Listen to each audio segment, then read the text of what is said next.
talk. Hi everybody. Hello. Good morning, good afternoon, good evening.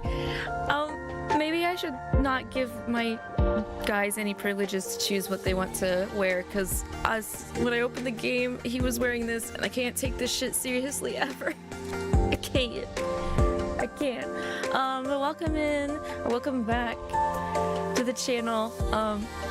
We're gonna be reading more of the main story for Love and Deepspace. We're gonna be focusing on Rafayel's branch that came out after Zane's. Wait. Then... Don't move. Why? You're getting too close. I want to see if your eyes will reflect your reflection in my eyes. You're a goofball. What was I saying? Oh, right. In the next couple days, Xavier's story branch is gonna drop too. So expect me to also go over that one, because I like trying to actually keep up on this when it comes to story. We kind of get drip fed story stuff for Love and Deepspace. So like the fact that they're actually like continuously dropping stuff is new. It's not really a thing. I think the last time we had some story before Zane's branch was like 6 months ago or something like that. But I can't remember which is weird. Next line. But Natsu, hello. Also hello BV. Ark should be dropping by after he's done with work. Mans is doing his work this morning, so I meant to start a little bit earlier, but I'm still struggling when it comes to waking up on the morning, in the morning, on the weekends and everything. But I wanted to make sure I ate something, so that's why I started a little bit later than what was scheduled. I'm hoping after the holidays, because I think the holidays is just making me want to like sleep in a bit more, that I should hopefully be streaming like on time for the weekends, and then maybe I can start a little bit earlier. That's what I want to do. My goal is to try and stream at like 10 a.m. CST my time on the weekends, so we'll see how that goes. But yeah, let me go ahead and get my dailies out of the way that I can get out of the way right now.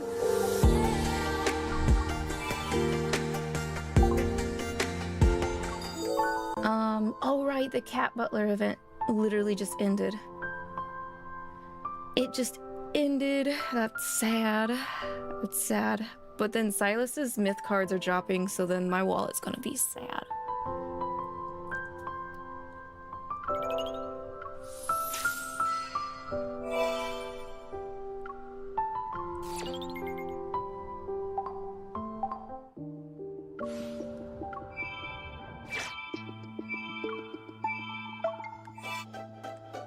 But I hope everyone's doing good so far today.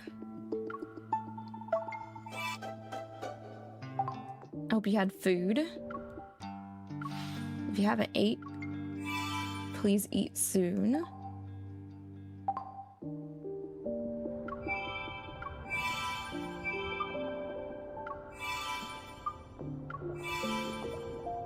There we go. I think I have a phone call, but I'll ignore that for now. Why did you choose to wear that, Rafayel? Oh, I did. So before the Cat Butler cards went away, I gave in and I did some more pulls, even though I probably shouldn't have.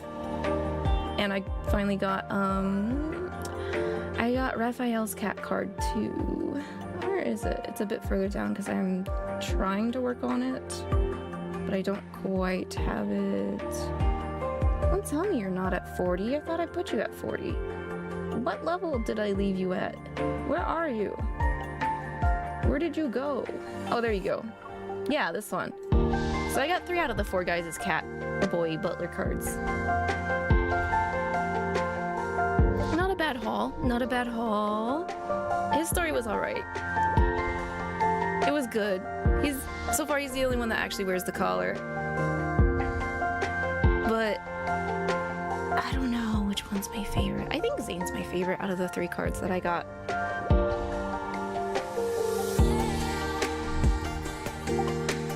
And then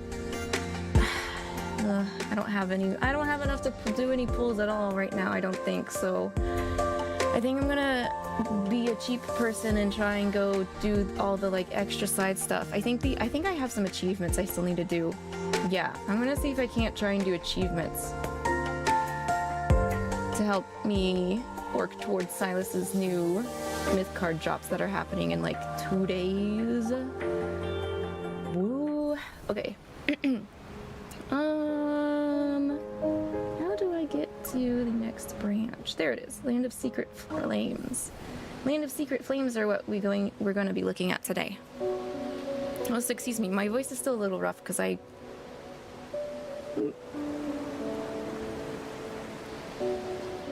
kind of just woke up still.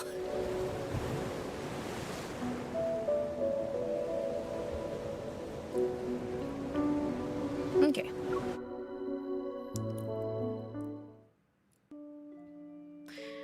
Jewelry, luxury homes, connections. The wealth Maxwell has accumulated extends beyond mere money.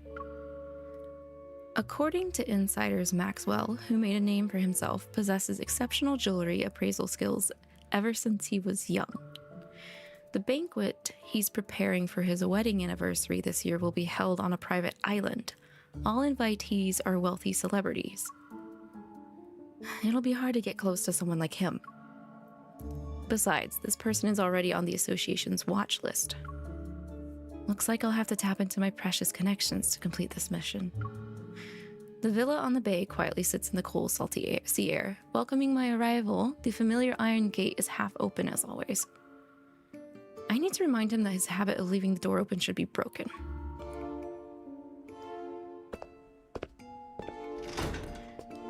I close the door behind me and head to Rafayel's studio. Like, don't get me wrong.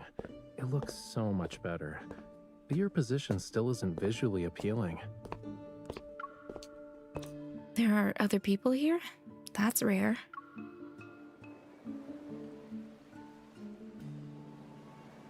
Oh, hold on one moment. Let me turn this down a smidge. Sometimes it can get pretty loud. And I usually have a lot of my games at half sound. The wind blows open another door before I can reach it, and the sound of waves resounding inside the house rushes to greet me. What are you doing? In front of the large floor-to-ceiling window, an unusual figure swings their arms as they're bathed in sunlight. Rafayel?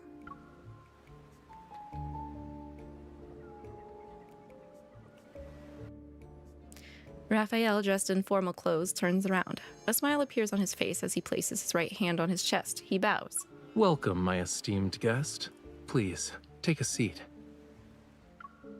He points at a cushioned high-back chair by the small dining table next to him. With his gaze, he urges me to sit.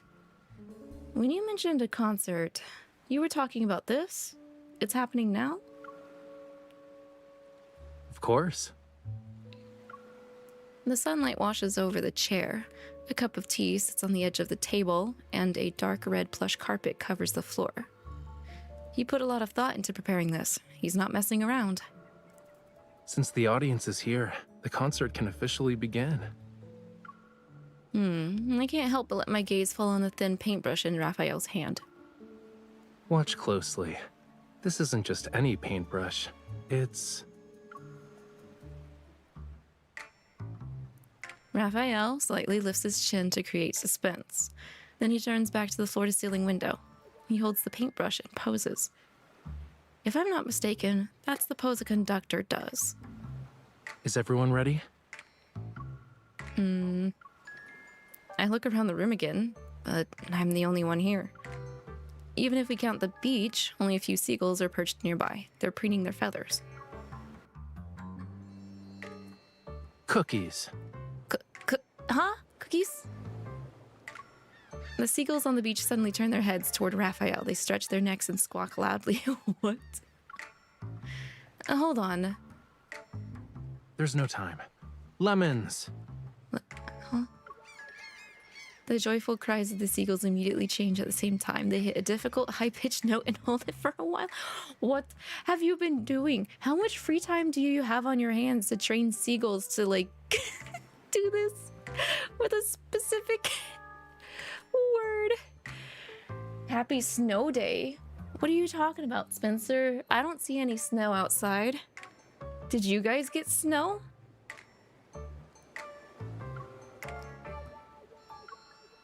The cool sea breeze lifts the hem of his suit and blends with the warm sunlight to create a relaxing, refreshing experience. Rafayel's pose is simple yet subtly expressive. His eyes are half closed as if he's engrossed in the melodious tune. Assuming this is a mime performance, it's perfect in terms of being a concert. It's a shame I can't mute to the world. Stella, do you want out? Yeah? She wants out. Of course she does. Or are you just playing with the bag? I think girly wants out. Snow is legit on the way to where I live. You guys are in it right now? Well, shoot. I hope Arx can get home before the snow starts. Oops. Ouch. Okay. Hang on one moment. I'm gonna let the gremlin out.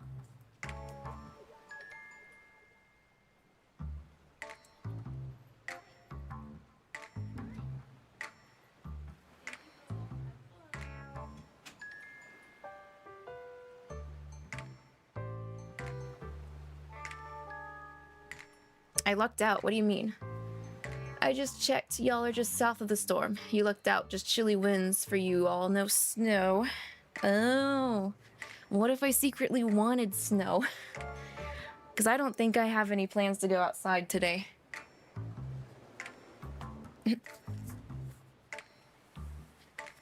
So you guys staying in then?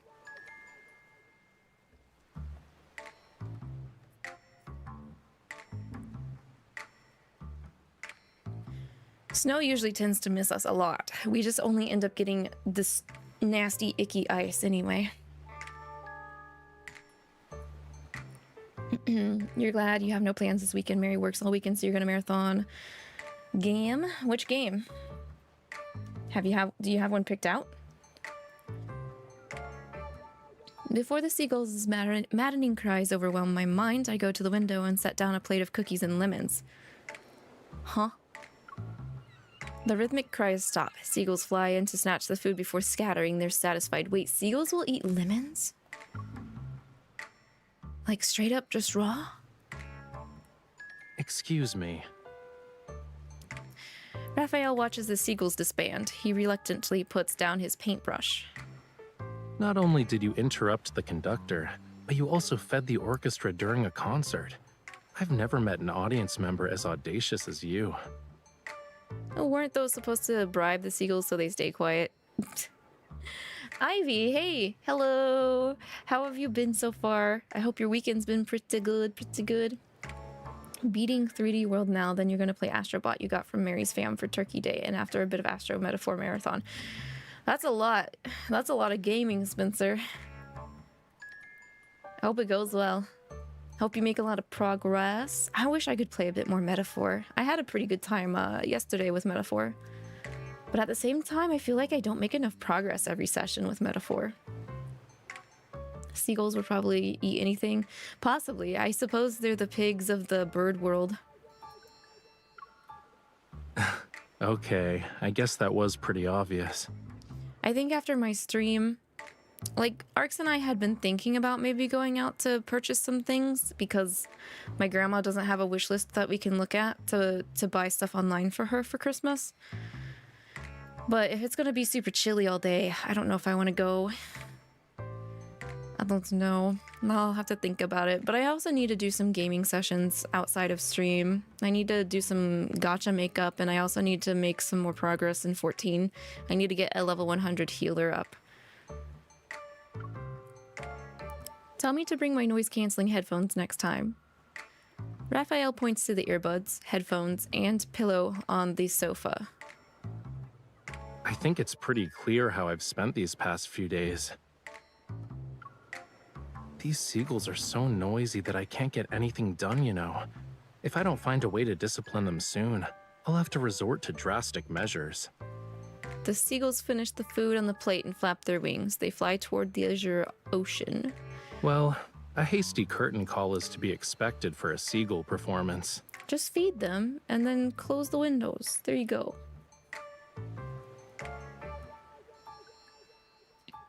It's only 40 so far, not awful. It's 20 over there. Okay. I was wondering, because, like, I think the past couple days we were, like, hovering around freezing. So I actually was wondering if we were going to get anything over here. The weather's so nice today. Do I have the honor of inviting you to afternoon tea since the concert's over? Twirling the paintbrush in his hand, Rafayel walks to the small dining table. He lifts the tablecloth with the paintbrush's handle. I was planning to surprise you when it ended, but I suppose my plans can never keep up with you. Was the concert only the beginning? Is this the real reason why you invited me over? No. No? The aroma of food lingers in the air as Rafayel pours me a cup of hot tea. His gaze implies that there is more than meets the eye as it's reflected in the drink's ripples. I heard some rumors, and even if I didn't invite you, you'd probably find me of your own accord. Looks like the sea breeze is good at carrying news. Since you left the N109 zone, certain eyes that lurk in the shadows are waiting for the play's next act. Problems keep coming up. I'm not sure which one you'll deal with first, though. So, I'll take the initiative and offer you a reward of your choice.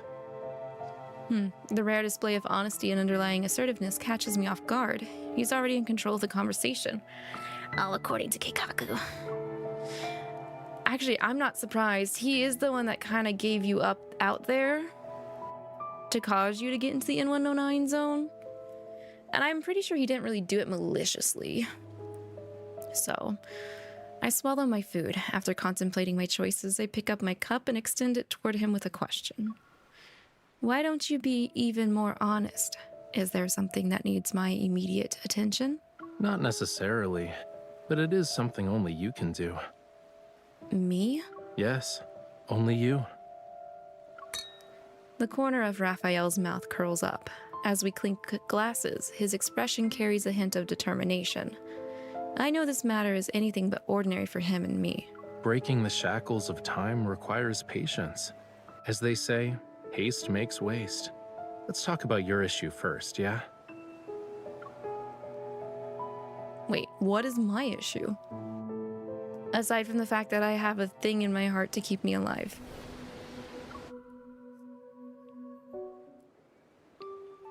Holy crap. That is a room, all right. How could you get any sleep in there? I mean, it's pretty, but I don't like to rise with the sun, you know what I mean? The well-known tycoon Maxwell is on the association's watch list for suspected involvement in illegal protocourse smuggling.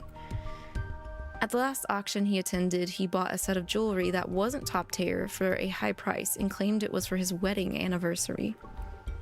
Would a wealthy entrepreneur skilled in jewelry appraisal make such a mistake? No, it's suspicious. Based on our intel, the association suspects this was an illegal protocol transaction disguised as a jewelry auction. And when we look at the price, if it's really related to protocols, it must be no ordinary type. In other words, an ether core might be hidden in that jewelry. We don't have any conclusive evidence at the moment, so we can't confiscate his assets. You'll have to do an undercover investigation. Yes, Captain. Maxwell plans to give the jewelry to his wife at the banquet. If I attend, I might be able to inspect it. As for getting my hands on the invitation from a tycoon... Raphael's got that covered? Yeah, only you can do this, Rafayel. I know. Your eyes already acknowledged how wonderful I am the moment you walked through that door. You don't need to butter me up even more. Rafayel leaves the changing room with his hands behind his back. Anticipation builds with each step he takes. Well, what about the invitation? Didn't I say I'd present you with a reward of your choice? Here you go.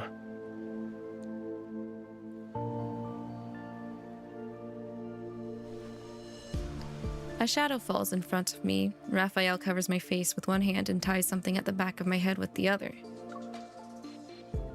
I raise my hand and touch the smooth surface. The object is sort of firm. Rafayel wraps an arm around my shoulder and leads me to the mirror. A mask for a masquerade? And the invitation to Maxwell's private banquet. Rafayel stands behind me. He appears to be dissatisfied with how the mask is positioned, so while talking, he undoes the knot and reties it. Maxwell and his wife Gabriella met at a masquerade ball. The theme of their wedding anniversary is reliving the moment. Guests will wear customized masks as part of his commemorative gift. It sounds like he really loves his wife. But these masks are custom made, so they must represent the wearer's identity, right? Yup, your clothes and jewelry are ready too. Now's the perfect time to get acquainted with your new identity. Doesn't that kind of spoil the whole idea of a masquerade if you get specifically approved made masks? I glance at my reflection in the mirror, and I notice Rafayel's somewhat extravagant formal attire that suits a masquerade. So you're not an artist. I'm curious about the new relationship you've set up for us. Mischievous. Rafayel winks at me as I'm looking at my reflection in the mirror. A new, talented opera singer who's accompanied by a dedicated manager, bodyguard, and assistant. Which one of us is the opera singer? I'm definitely not your manager, bodyguard, or assistant. I never accept side gigs. Fair.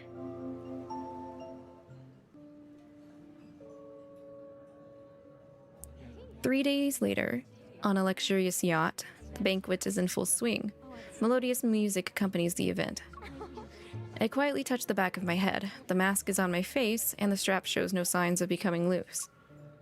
With a champagne glass in hand, I stand behind Rafayel. I occasionally pretend to take a sip as I observe the people around us. Why are you so far away? That doesn't cover your whole face, sir. Anybody could tell who you are. Rafayel, who is also wearing a mask, albeit not really quite a full mask, turns around and looks at the distance between us with some confusion. He gestures for me to come closer. Your clothes and mannerisms are your face in a banquet like this, which means they're under everyone's scrutiny. I don't want to think of it like that. People are gonna think I brought an assassin with me when you stand over there like that. Maybe I am an assassin. I mouth, "This is the distance a bodyguard should be at," to Rafayel.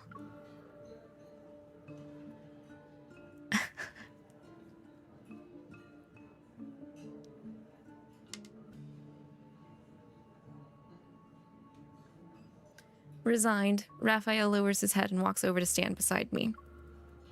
Then switch your role to manager so we can be near each other. Besides, when you first became my bodyguard, you weren't this meticulous about keeping your distance. Just as Rafayel is about to say something, a man wearing a gesture mask walks over to us. Oh no, get this clown out of here. My intuition as a bodyguard makes me step forward to protect Rafayel, who is behind me. He's just here to talk. You don't need to be on high alert. Anyone willing to wear a gesture mask wants to stir up trouble though, but okay. I nod and step aside. Standing next to Rafayel, I watch as Rafayel starts a conversation with him. Your bodyguard is competent. Smiling, Rafayel looks at me. Being modest would be a disservice to her. Having her around is the best thing that's happened to me. Damn, okay, say more. Ever since he's boarded the yacht, Rafayel's speech and enunciation have changed. His gestures are also more exaggerated than usual. It's like he's a real opera singer. Interesting. Maxwell made this mask and brooch for 𝐿. He should be over 70 right now. But you sound like a young man. I knew this was going to be a problem. If people know who people are because of the masks, our identities are just gonna be exposed more easily. Here we go. I feel a little on edge, but my expression remains calm as I take the wine glass from Rafayel's hand. Are you saying that 70-year-old 𝐿 should disregard his health and attend in person? Youngsters like yourself are very sharp-tongued. While 𝐿 and I were drinking tea and playing chess, you were probably having fun somewhere else. You don't sound like an old man. If you're supposed to have been friends with this 𝐿, why don't you sound like an old crone? Judging by your attitude, you must be an old friend of his, good sir. Has he not taken the time to share some of his insight with you?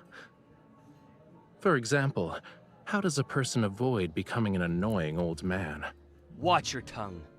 Did Maxwell actually allow someone like you to attend this banquet?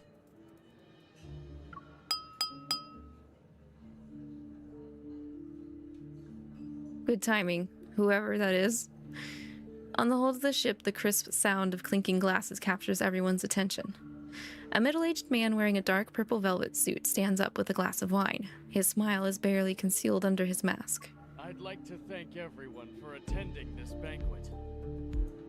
Tomorrow is my 40th wedding anniversary. 40? Gabriella. Holy The yacht shit. will arrive at the island where the event will be held. Upon seeing the host, the gesture reluctantly closes his mouth. He angrily glares at Rafayel before walking away. Rafayel adjusts his mask and discreetly curls his fingers at his side. He's beckoning to me. Once I'm next to him, we start quietly talking to each other.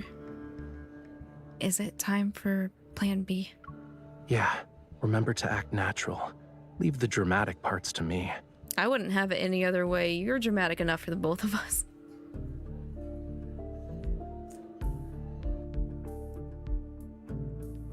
Rafayel produces enough drama to honestly be the star of his own show.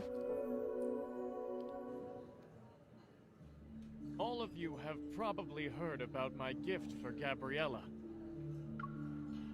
Maxwell gestures to the cabin, and everyone's gazes shift. A tall bodyguard leaves the cabin while holding a jewelry box adorned with an intricate floral pattern. Okay, that's our target. Following Maxwell's directions, the bodyguard places the jewelry box on a display that's been specifically crafted for it. It's located at the front of the banquet hall. Bathed in meticulously placed lighting accompanied by perfect angles and color, the jewelry resembles a solidified dark blue tranquil ocean. This might be a good chance to get a closer look. You also must have heard about the people who claim my old eyes are failing me, and I can't tell what a real treasure is anymore. As Maxwell lightly joked about himself, everyone joined in with a good-natured laughter. When the official banquet begins, I will let everyone know that its true value is far beyond the money I spent. It must be the perfect piece of jewelry for Gabriella, since he spent so much money on it. I heard it compliments Gabriella's eyes. Maybe that's the reason. I hear the guests' conversations around me, recalling Maxwell's files. I shake my head. Rafayel understands the meaning behind my gaze and follows me.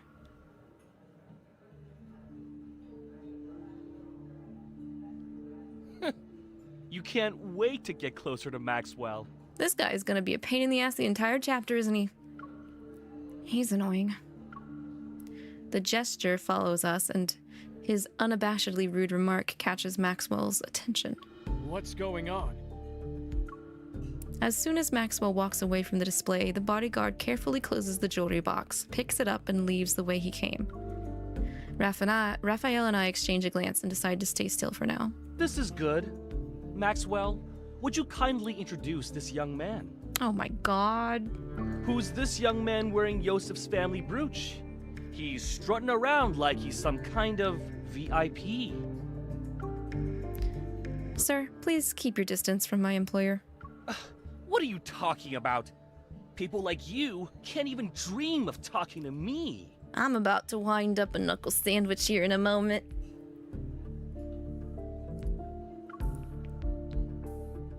Rafayel, seemingly unfazed, bows towards Maxwell and lowers his head with an air of grace. Maybe if someone else did it, it would seem pretentious, but his gesture only brings to mind phrases such as an elegant gentleman. It's been a while, Maxwell. Allow me to greet you on behalf of my uncle. Oh, Yes, of course. Oh, thank God, this is gonna be easy. Now bug off, gesture. Allow me to introduce you. This is 𝐿𝐼's distant nephew. You should listen to him perform. He's truly an opera star in the making. Really? Why haven't I heard about 𝐿𝐼's opera-singing nephew? Oh my God. Why are you asking about that? Do you even know all his legitimate and illegitimate children? Have you met them? Or even held them, for that matter? It's almost like you know more about my family than I do. The gesture is taken aback. He's about to speak when Maxwell interrupts him with a cough. Indeed. Why must a person meddle in another family's affairs? You should work on that nasty temper of yours. Understanding the implication of Maxwell's words, the gesture presses his lips into a thin line and mutters under his breath. He's somewhat displeased. Now, if you could just leave us alone for the rest of the story branch, that would be amazing. Please, heck off. That explains why you're so arrogant. Oh You're my an god. illegitimate child. Yeah. Put your last sharp razor tongue out there and then stick it back in for the rest of the day. Rest of the ball, rest of the evening, rest of this trip. He's kind of cute. Hi, no longer online. Rafayel, yeah, he's a cutie patootie, and he's dramatic, and he's an artiste. He checks off a lot of good things. Annoyed, Rafayel puts on a stern expression. I position myself between him and the gesture. All right, young man. There's no need to get so worked up. I just heard your bodyguard threatening an elder. That's not right. He started it. Old crotchety man started it. Eye for an eye. Eye for an eye. Zane's best though. Oh my god, when the game first came out, I was 100% a Zane girly, and then Silas drops. So like I try to give an equal amount of attention between Zane and Silas. There are some Rafayel cards I have that I really like though.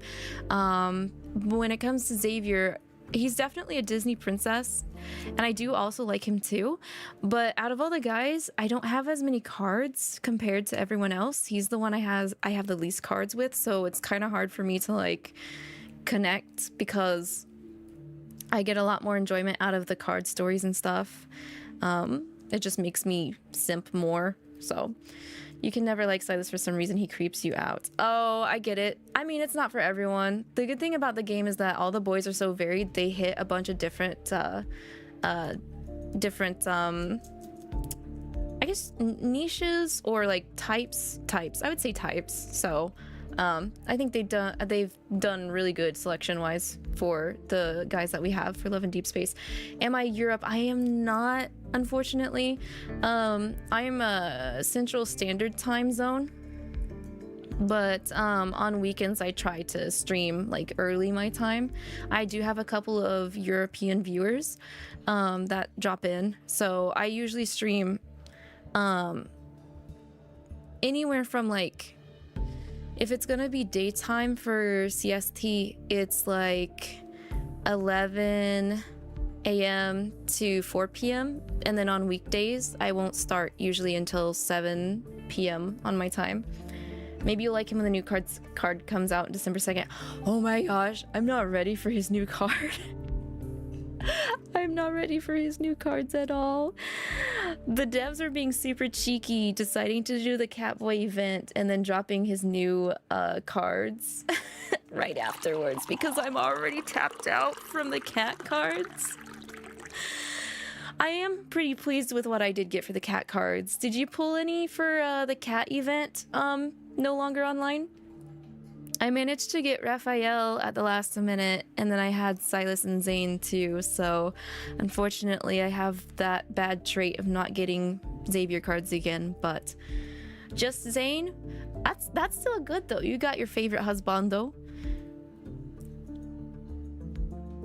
You don't care about the rest, low-key. No, that's fine. That's totally fine. That means you can put all your energy on simping for Zane. I really do like his cat card story. I think actually he's my favorite. And if I had to choose which cat boy to keep, it would be Zane. Because he knows how to take care of himself, so he'd be pretty low maintenance if you ask me.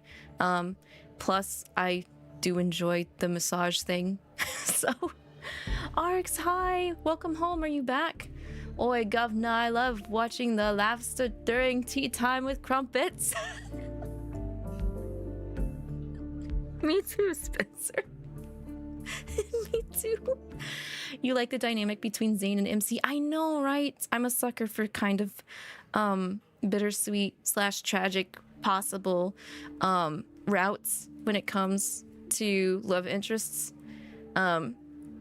And Zane is definitely kind of coded that way, but they're so sweet and cuddly together. It's like a good dynamic. I'm not usually a person that is like full on with the fluff kind of romance, but the fact that Zane has the like, ooh, hurt in the feels actually really gets me.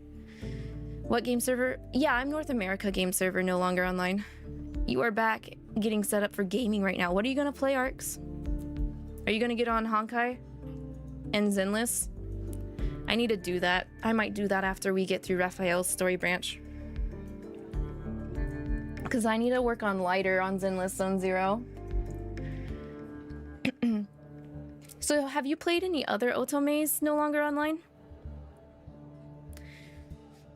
Because I also play Obey Me. I stream Obey Me whenever new events come out, and I also plan on doing the Nightbringer story. And then while I was talking to Arcs, I also stream Honkai Star Rail and Zenless Zone Zero. You're gonna do Star Rail, but you do want to get on Zenless later. Okay, sounds good to me. And I also stream RPGs, and I tend to simp even if it's not a romance-oriented game. Mary got some Honkai and Genshin stuff from miHoYo for early Christmas. Should I share? Yes, Spencer, share that stuff, and also maybe let me know where Mary got that stuff, because it's hard for me to find stuff like that. I know they have their own Chinese store and everything, but I wish they would have more international merchandise options for miHoYo stuff. To be honest, you're waiting on 2.7 for Honkai Star Rail. Is that when Sunday drops, Ivy? Because that's what I'm waiting for. I'm waiting to pull for Sunday. Nope, sadly, you started the game like 20 days ago. You never play games, so this was a first. Oh, that's so cool. Well, happy to have you join the Love and Deepspace fandom. I hope you are having a good time with it. I really like what they've done with the game so far. I used to play a game that they played before called Mr. Love's Queen's Choice, and while like I did enjoy my time there, I'm enjoying Love and Deepspace so much more just right off the bat in comparison. Mary's sister went to Japan there, and there was a pop-up shop. Wow, lucky. But yeah, I'd like to see that stuff, Spencer, if you want to drop it in the Discord server. Yeah, Sunday's dropping in 2.7. You have 180 pools saved. You're ready. Let's go, Ivy. I hope you get him. I hope you get him like pretty early off the bat so you can do more extra pools if you want to. Lavi, we just need to get you to Anime Expo. The miHoYo booth is always massive in good price. Are you going to Anime Expo next year, Spencer? Though you did say you never again wanted to do group orders. I might have to ask my manager then, because he's planning on going to AX for all of the VTuber stuff and doing some promo as well next year. So, because I mean, okay, so don't get me wrong, I like Anime Expo. I like the thought of Anime Expo. I hear a lot of good things about Anime Expo, but with my chronic pain and everything, I do not think I could handle like everybody being squished together like sardines. Like, I think my energy levels would just like immediately drop. They would just exhausted. The fear of missing out from not going this year was too massive, so you'll be there and you can always go get us some stuff, just not a 20+ person order. Okay, thank you. I appreciate that. We'll keep an eye out. Yeah, that's why you're glad we can get the industry badge. It was a lifesaver. Yeah, you got the good hookups because you love doing reporting on cons and everything like that and interviewing people. I get that. It's a nice bonus. I don't know how you guys have the energy to do all that though. You're not like drinking energy drinks or anything while you're there, are you? Please tell me you guys at least put sunscreen on, because I know that it's in the middle of July and like some of the lines you have to wait all the way outside for. Have sunscreen or bring an umbrella or something. Socially, you just think you wouldn't last in the expo. Same, Ivy. Same. Yeah. Same. So like if I ever went to something kind of big like that, I definitely wouldn't have the energy to cosplay. So I would just be trying to manage being there just as a casual person. Coffee for Mary and tea for you. No sunscreen. Your pasty ass needs the sun. All right, as long as you aren't burning. I know I would burn though, Spencer. I'm surprised you drink tea though up there. Especially since you guys always have Mountain Dew available. I thought you'd be having Mountain Dew while you were up there.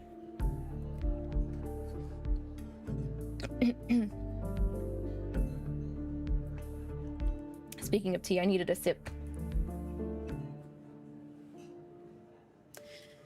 You think cosplay would help because you can technically hide in your cosplay. Yeah, that's kind of what I initially started doing cosplay for, is I used it as a way to separate my actual self from the venue, but it can also get attention that I don't necessarily want at the same time. And depending on the cosplay, the multiple layers would make me sweat, and I have to stay away from getting overheated a lot. When you visited China, there was a huge event for Xavier's birthday. That's when you heard of the game. Oh, that's so cool. Yeah, I've been on TikTok, and the Love and Deepspace TikTok is insane. I've seen some of the Chinese promoted Love and Deepspace events there, and like, I think it'd be really cool to attend one because China really embraces the game, and the events look really awesome because they hire cosplayers to represent the guys and everything. Yeah, they are crazy over there in China. I agree. I was kind of jealous because I saw that, I guess recently they had a KFC promotion collab for Love and Deepspace, and they got these really cute shiny can badges of the guys and everything. Need the Love and Deepspace KFC collab. Yeah, exactly, Spencer. Was Mary thinking of importing the KFC collab stuff? But yeah, I've also seen some of the merchandise that they have. They have these cute, like, little chunky 3D glass or acrylic like blocks with the guys printed on. I think they're printed on, or they're layered on, and the inside has the little nice like glittery stuff. I wish I could get one of those.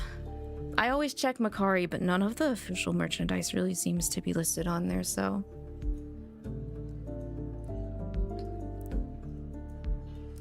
You finally figured out what you want to cosplay, maybe baby's first cosplay next year. Trying to pick who, but Def want to do a metaphor cosplay.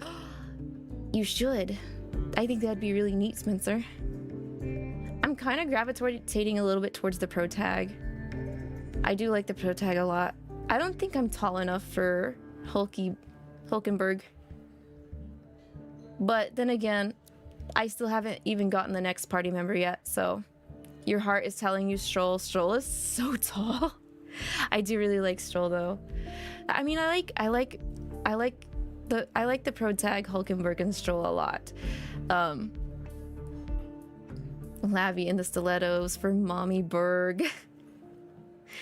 I'm afraid if I cosplay Hulkenberg, somebody's gonna walk up to me and give me a bug, and they're gonna be like, "Here, eat it," and I'm not gonna want to do that. I would probably actually take my hand and squish the bug on the person's hand. That's probably my reaction if somebody asked me to eat a bug as Hulkenberg. You think a KFC collab is just a rite of passage for a lot of gachas? Some kind of collab. KFC does it a lot though, don't they? It's really unfortunate that the United States isn't willing to do that as often.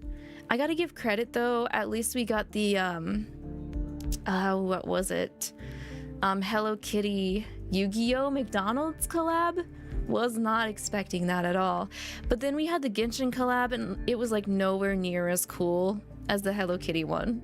It was just like, here, have a cardboard box that holds your, what was it? Apple pie?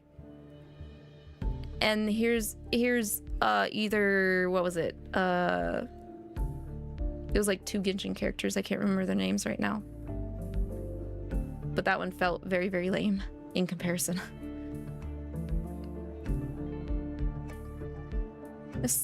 When you order fish and chips, but all you want is the fish, sometimes that fish be hitting.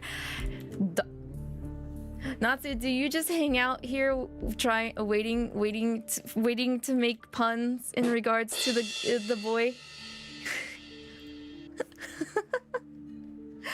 Sometimes the person be spanking the fish, if you know what I mean. You know, Rafayel is totally a bottom. You're right. He screams bottom energy.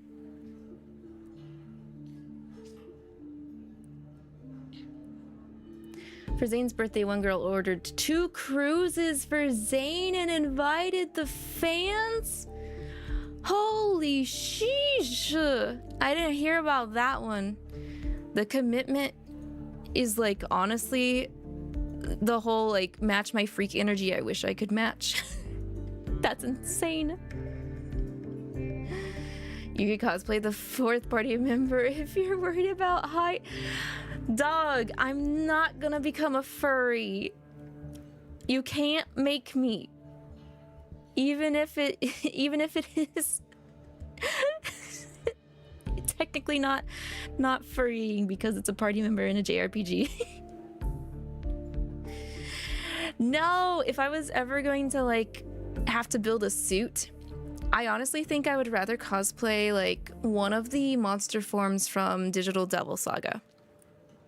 Probably Seraph's monster form, which I guess technically isn't a furry, but I mean it is like a huge commitment to do some kind of build like that.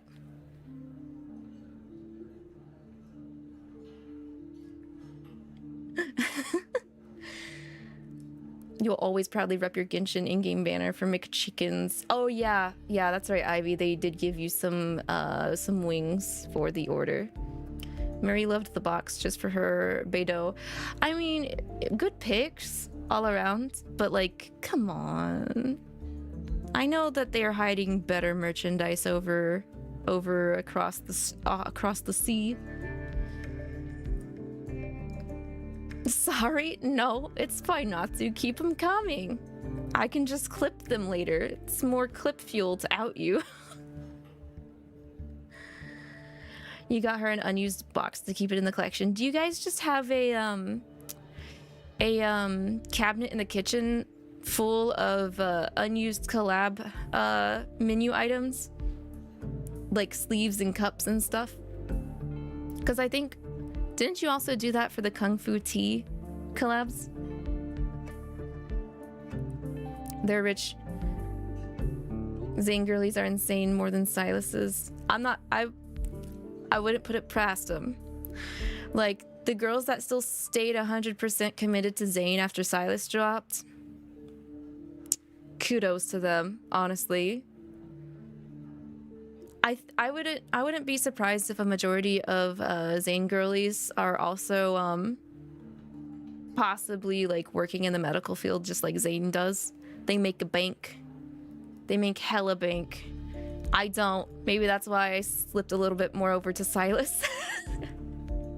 I'm a bit more poor than that, unfortunately. Furry confirmed. No. I am more of a monster. You know?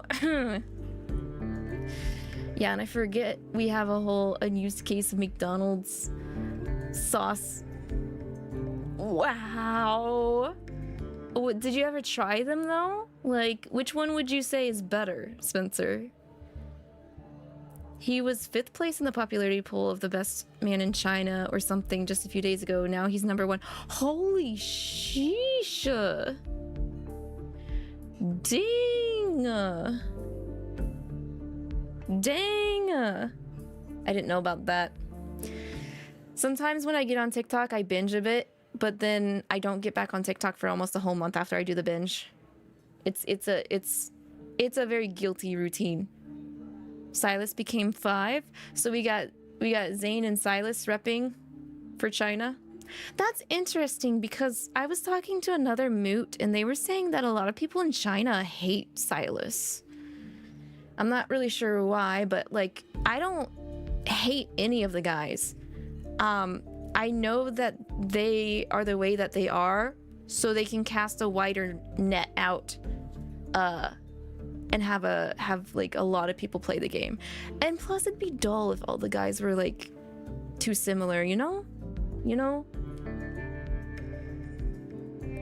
You guys did have them for sure, but the Jujutsu Kaisen sauce was great. I didn't even know there was a Jujutsu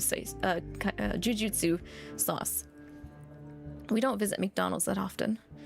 You only use TikTok when Mary and you go to bed. We go through all 500 TikToks that she sends you from work together so she can see your reaction to them. That's a pretty cute night ritual, Spencer.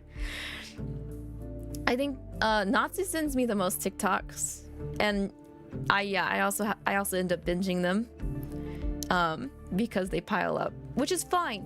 Don't feel bad about it. Please keep sending me TikToks. Don't worry about it. Don't worry about it.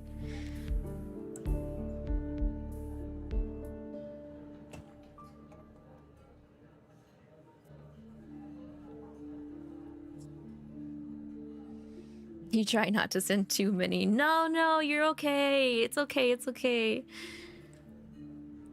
Actually, second place is Rafayel and Xavier is fourth. Then you think Scaramouche from Genshin is third. Okay, that makes more sense. You don't know the third though. That's okay. Yeah, that's what I was wondering, because yeah, I was saying I don't know the reasons why China is not as like in love with Silas as a lot of people I talk to are, but I mean, it's fine.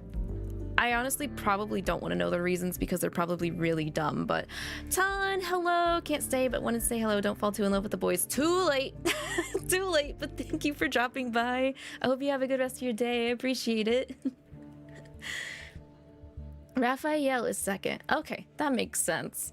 I have a feeling maybe it's just me, but based off my timelines for over in America, I do see more people really simping for Silas, and then Zane and / Raphael are kind of tied. I don't see as many Xavier girlies, but maybe they really just like to quietly simp for Xavier. I can see that. You'll probably fold after his new card. Man, I saw the promo for his card. Oh my god. I didn't need to see the promo. Just seeing the design like was up my alley. They call Zane boring? No. I mean, I get it. But yeah. I can see why. I understand. Doesn't mean I'm not gonna be salty about it though. First kiss, yes. Yes. I was waiting forever. I was like, it's fine. You need to just wait. He came in late compared to the other three. So, I do know there's still people like clinging onto the hope that Caleb is alive. My standpoint with Caleb is moot. Whether he ends up being alive or not is it's not really going to affect me that much, personally. I'm trying to remember if anything like that happened in Mr. Love's Queen's Choice. I don't really think so, but I didn't play Mr. Love's Queen's Choice all the way through, so I don't quite know where the story went afterwards. But Mr. Love's Queen's Choice also has the whole evolve thing. The evolver ability started with Mr. Love's Queen's Choice,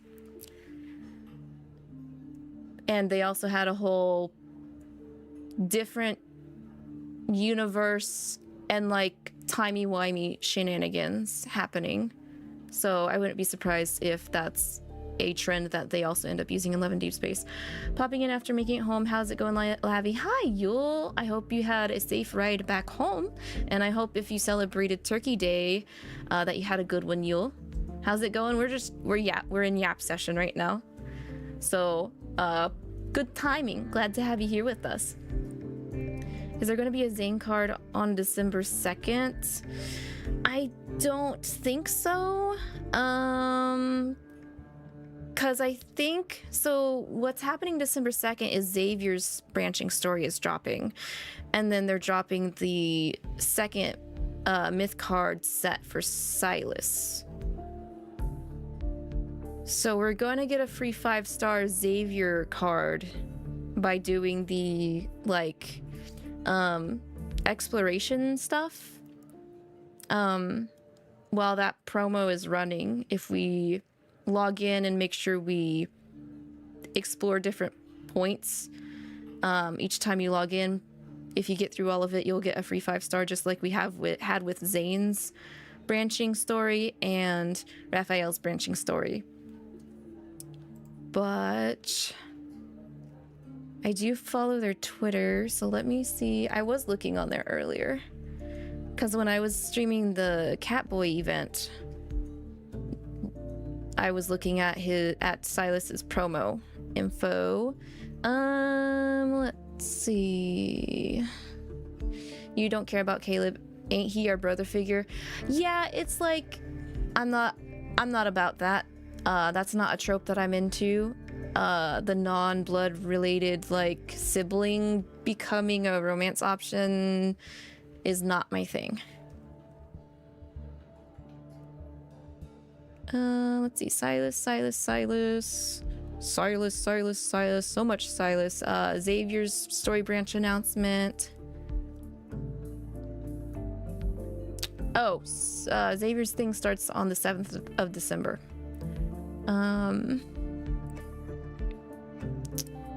And then they were announcing winners for a giveaway.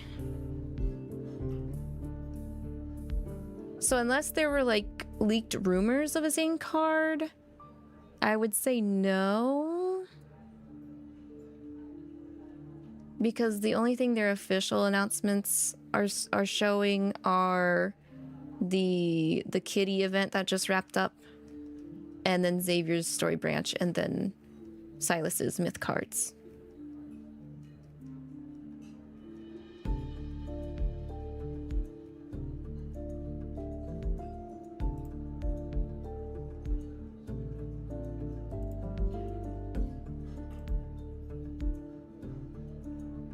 Yeah, that's what it looks like so far. But yeah, I thought Caleb was like a cutie patootie, but no, I would put him in the family zone compared to friend zone. Thank you for the head pats. Sad you'll try to get Silas then. Hey, good luck. I mean, either way, those myth cards are super heckin' powerful, so they're worth pulling for, even if they're not your main squeeze, because they really help out with the battle stuff, especially the orbits. Is it limited? Yes. So when it comes to the myth cards, everybody's first set, you can pull them out of the general banner, but anything after that, like their second myth card sets, they're only exclusive to that banner. So with that in mind, like, because they're first sets you can get in the original banner, I have eventually gotten everybody's first set of myth cards, but like Zane's second myth, I was only able to get while it was running. Same with Xavier's and Rafayel's, etc., etc. So it's probably going to be the same way as Silas's.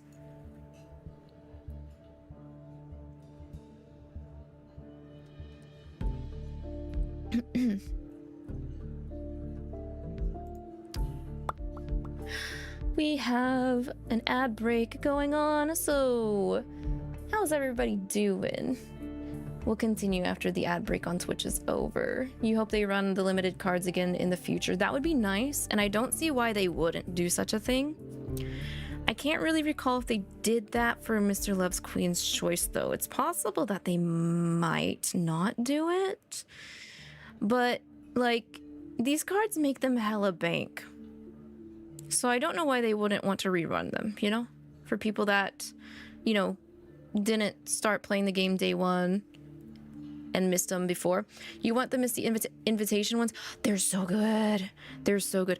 Actually, I think I got all four guys' Misty invitation cards, and actually my favorite is Rafayel's. Not Silas, not Zane. It's actually Rafayel's. I like the Rafayel one the most.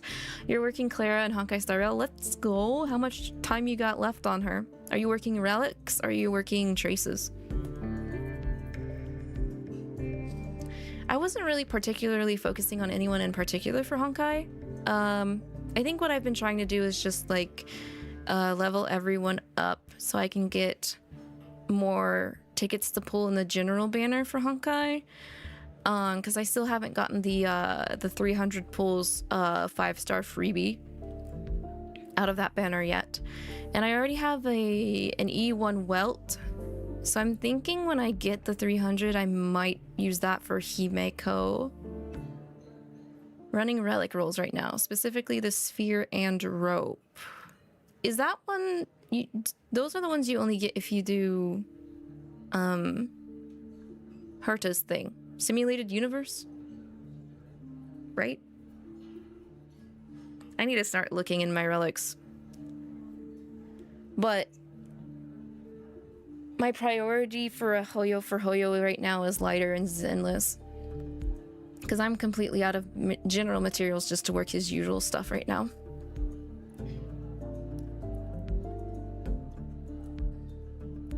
Yeah, or Divergent universe. Have you done that? I'm guessing not, because you have a question mark next to it. I haven't done any of the other different universes aside from the one where, like, the second one that you're allowed to use. But I haven't played it in a while.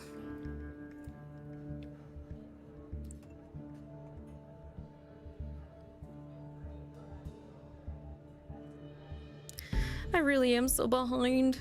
I'm hoping I can do a little bit more on my gachas, but we'll have to see. Oh, I will be dropping a community poll on both YouTube and Twitter later today.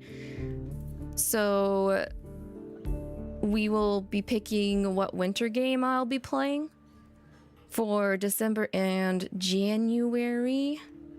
But I also will notify the Discord too. So if anyone wants to put their votes in for what we should play for December and for January, because that's probably how long they're going to run, feel free to join the Discord. I just used my wrong account over on YouTube, but it's fine to join as well. I think the 4 games that are up for votes are going to be Yakuza Kiwami, Fields of Mystria, Okami HD, and oh my gosh, what was the other one? Trying to remember, because like they were all good picks. Oh, Valhalla. So those are all 4 of those games are super good picks, and I'd be happy to play any of them, but whichever the top 2 have the highest votes is what I'll be tackling. And then February, I wanted to read Cupid Parasite, but that is a Idea Factory game, or Otome, and Idea Factory doesn't want me to stream that stuff to you guys, so I can't do that anymore. So depending on what wins, if like Fields of Mystria isn't first or second place, I might do that for February along with Catherine Full Body instead. Lucid, hey yo, welcome in. How you doing today? How you doing? But yeah, and then on top of that, I still need to like try and find some time to do Zenless and everything as well. But I don't know. There's a lot going on, guys. There's so many games I want to play, not enough time. It's unfortunate. It's unfortunate. Who needs sleep? Why is sleep a thing? Why is going to work a thing? How are all y'all doing? Good. We're just talking about Genshin and the Love and Deepspace cards and everything. But I'm doing good. I'm wide awake now. It's been hard getting up on the weekends with the holiday season going on and everything. I get extra tired. My social battery drains a lot faster.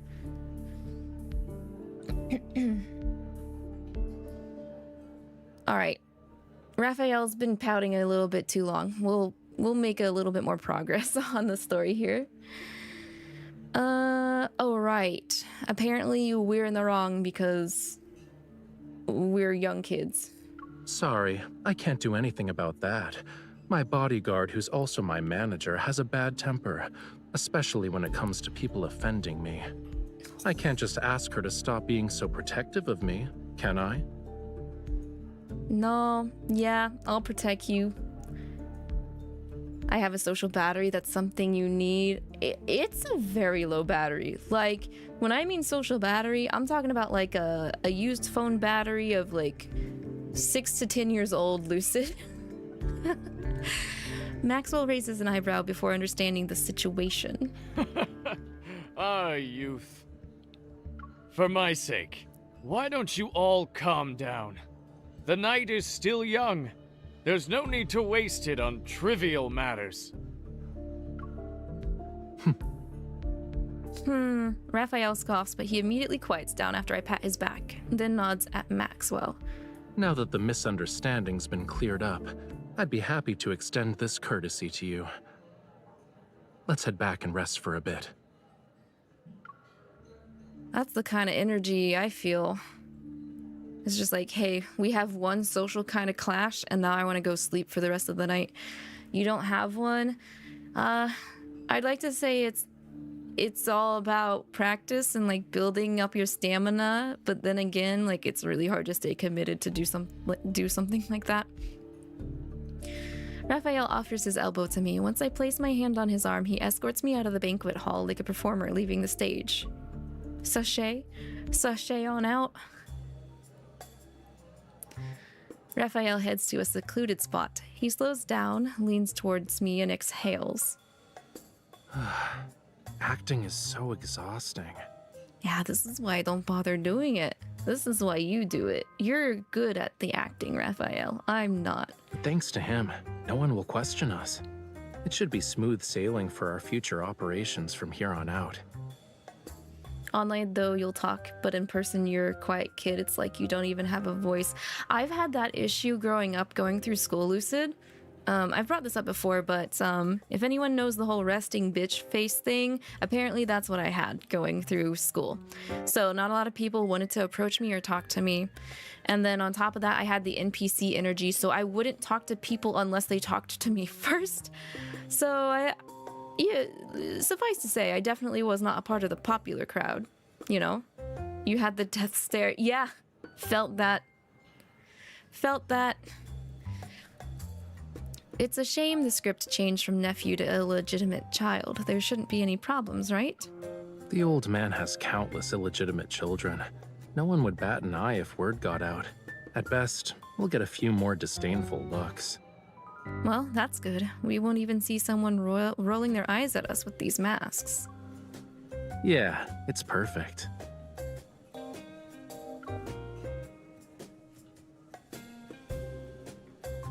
People were afraid to talk to the twig. No. I just took it as well, here's more of a reason for me to just focus on my studies instead of goofing off in class. So I never really actually had to do a lot of after school, like study at home or anything like that due to it. I'll take it, I guess, you know?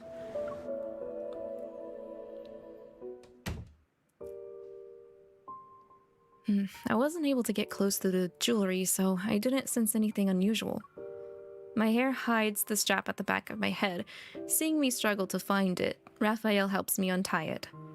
I can't help but rub my face the moment the mask comes off. It feels a little stiff. Your target this time is jewelry?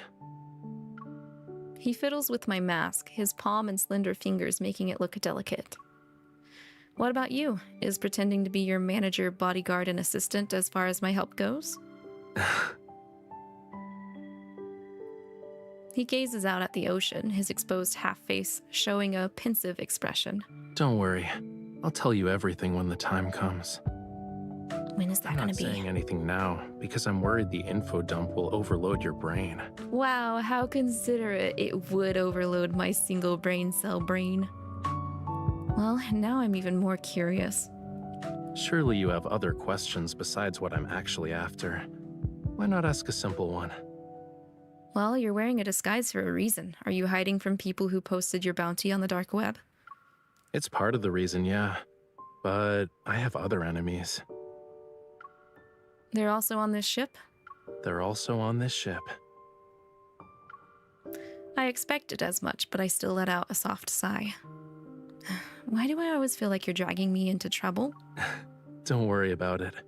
Considering how strong you are, no one can beat you in a fist fight. Oh, okay. You're right. I would beat the shit out of people. I knew it. Nothing is ever simple when you need me to be involved. I kind of want to watch Rafayel lay somebody out, though.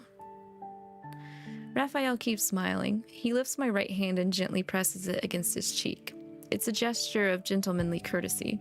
I guess I should apologize, huh? But I have a feeling that's not what you want right now. His mask has more decorations than mine. It's rough. Uneven texture creates an illusion of warmth as it's caressed. My fingers trace the edge of the mask and descend to his jawline. I almost touch his skin. Why not? Just do it. Can you guess what I want? A mission that won't let the night go to waste? What's the mission mean? What do you... What kind of mission? My hand lands on Rafayel's wrist and I pull him toward me. Are we getting freaky on this ship? Correct. What? I'll wait until the dead of night to pull off a grand heist. Want to be my partner in crime? It's very suggestive. It really is. It's like, we didn't have this happen in Zane's previous branch. The mask's frozen smile is brimming with the vitality Rafayel has infused into it. It almost comes to life as its wearer gazes at me. The sea at night is the perfect stage for a magnificent performance. I'm honored I get to share it with you. I just need to get my head out of the gutter. Clearly, we're just gonna wait till midnight to steal that jewel. While the guards change shifts, the corridor is empty. It's the perfect time to start our mission. I already know the yacht's map by heart. I carefully push open the door and bring Rafayel with me. Take a left at 3594. Go up the stairs, then take another left before walking to 4136. Go through the side door and cross the terrace. That's how we'll reach the security room. This is not how this would be going if this was actually me in this position. I would not have memorized an entire boat in one night. That's Are insane. you sure we won't get caught by the patrolling guards? I also wouldn't be sneaky enough to not get caught. Of course, don't forget, I'm not doing this by myself. I adjust my earring, or rather, it's a small communication device disguised as an earring. The guards' schedule, patrol routes, and the vault passcode are all in it. Your association is truly a gathering of hidden talents. Would have said write it down, me too. But then what is my luck we end up losing the paper? Hurry up, the passcode changes every 10 minutes. It'll be tough if we miss our chance.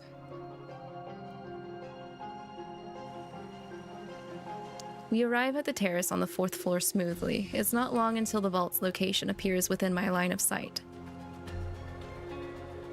There are guards on patrol. We have to distract them.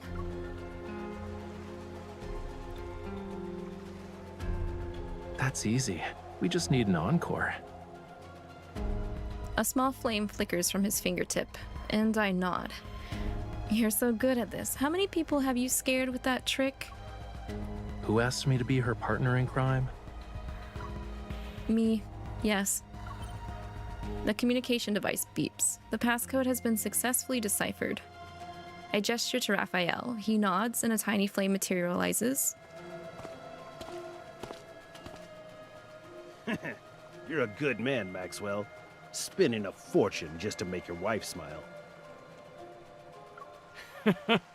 My small gift pales in comparison to your company's wealth and power.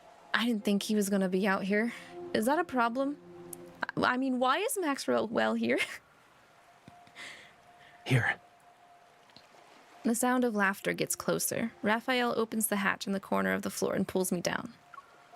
The door silently closes and our surroundings darken.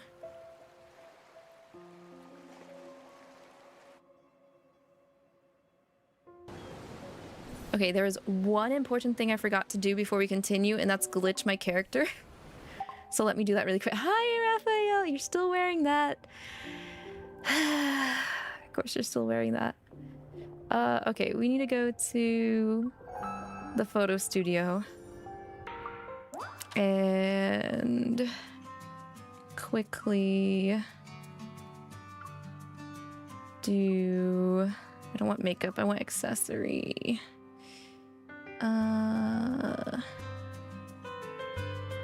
Down here. Does the glitch still work?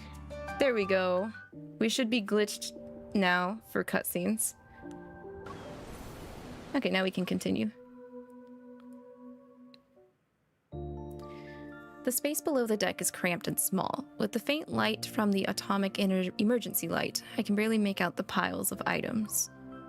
Concerned that any noise would alert Maxwell and the others, Rafayel and I have to stay close together and not move. What's wrong? You're all up on me, that's what's wrong. Oh, I mean, your hand, it's poking me. Same thing, same thing. He hesitates before moving his hand aside and rests it on the clutter behind me, as if he's trying to wrap his arms around my waist. Better. Against the hazy light, his figure is hard to discern, but the depths of his gaze are front and center, profound as the ocean itself. I force myself to look away and focus on the commotion above us. Originally wanted to attend, but he couldn't leave. He asked us to send you and your wife his regards. You're too kind. Can these people, like, talk about their everyday lives somewhere else? Is the passcode Dog, really? about to change? That makes me think of people who never learned in school to stop clogging up the hallway. It's okay. We still have at least 7 or 8 minutes. Let's wait. But aren't you uncomfortable? Not necessarily. Of course I am, I say in my heart. Curled up in front of Rafayel, I can't stretch my limbs, and they're starting to feel numb. To make matters worse, a strand of hair falls across my face, and it's almost in my eyes. Why you huffing, girl? Why you huffing? I try to blow it away, but it doesn't do anything. Raphael's bangs slightly sway instead. Let me help. He raises his head and moves it towards my cheek. However, his elbow hits the deck. Not the deck!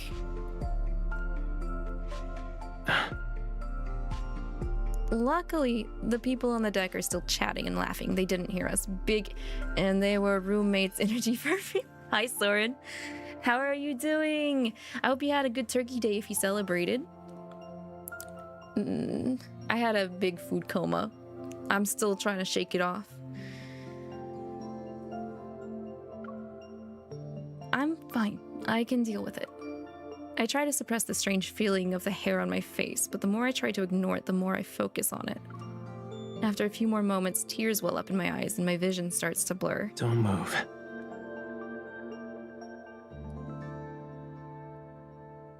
Is it my own hair that's in the way? I would assume so.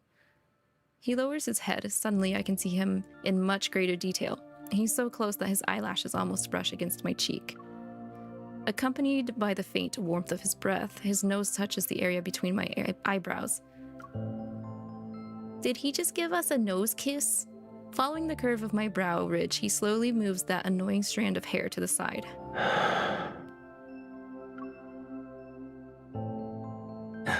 Is it better? I force myself to nod calmly, trying to ignore the heat rising in my cheeks. I refocus on the conversation above us. And somehow, in the span of a few minutes, their conversation has changed completely. Okay, what? Please think this over, Maxwell. As long as you're willing to give up Jewel Reef, feel free to name your price. Okay. It seems like this is starting to turn sour. This would be a great opportunity for you to collaborate with 𝐿 again. don't you Ever? think? Not them again. I'm sure your wife would agree. Stupid Ever. Ever. A bit of doubt flashes through my mind when I hear that name. That's no good. Judging by their conversation, this isn't the first time Maxwell has been involved with Ever. Is his protocore smuggling business related to them? I already told you. I'm never selling the island. Stop asking. Why would Ever want the island? Maxwell, we've been very sincere. Being at each other's throats won't benefit anyone, right? Are you threatening me? Oh, no. We wouldn't even consider it. But your anniversary is coming up. It'd be a shame if something went awry to ruin the event. Maxwell sounds even more displeased. The three argue for a bit before parting ways on bad terms. I sigh when the sound of footsteps fade away. I reach out to open the hatch door.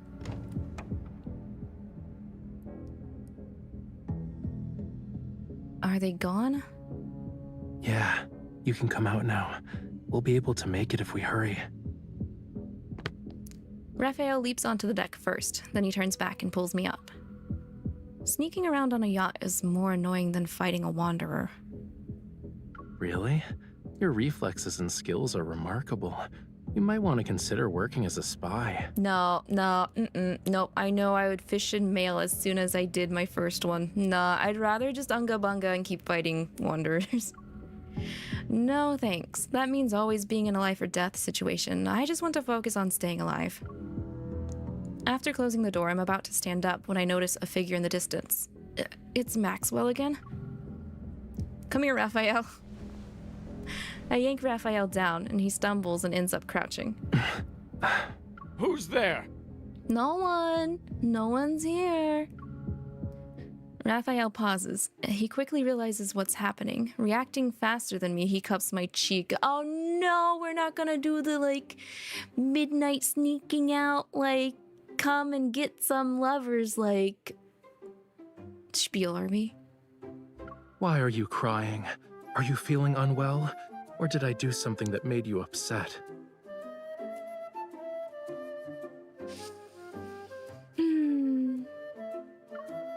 I'm not crying.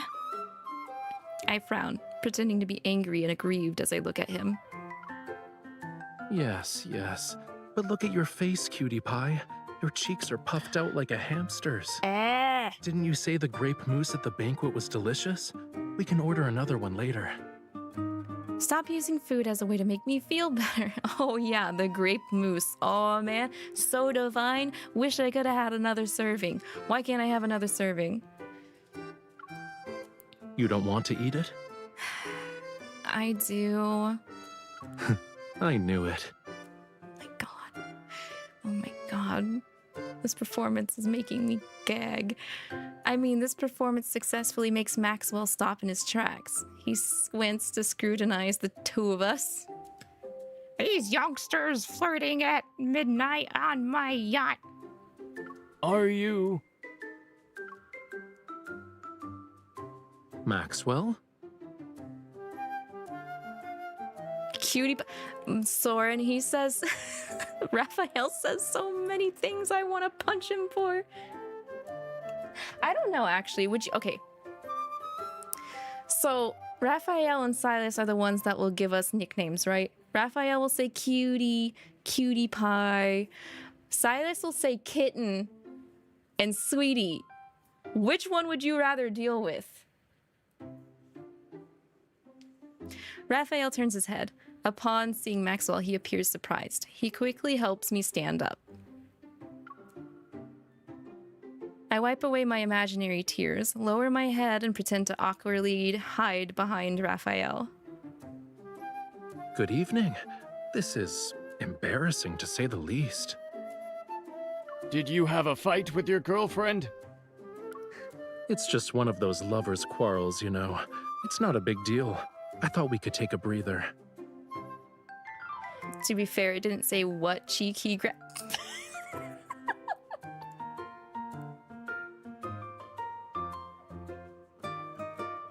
Spencer, you're as bad as Natsu here. I see. He sounds like he doesn't believe us, and I can't help but feel nervous. Just then, a guard on patrol quickly approaches us. Puzzled, his gaze flits between us and Maxwell. Mr. Maxwell, is everything all right? You're just in time. I have to tell you something. Tighten the security in the vault tonight, and bring in a few more men to protect it.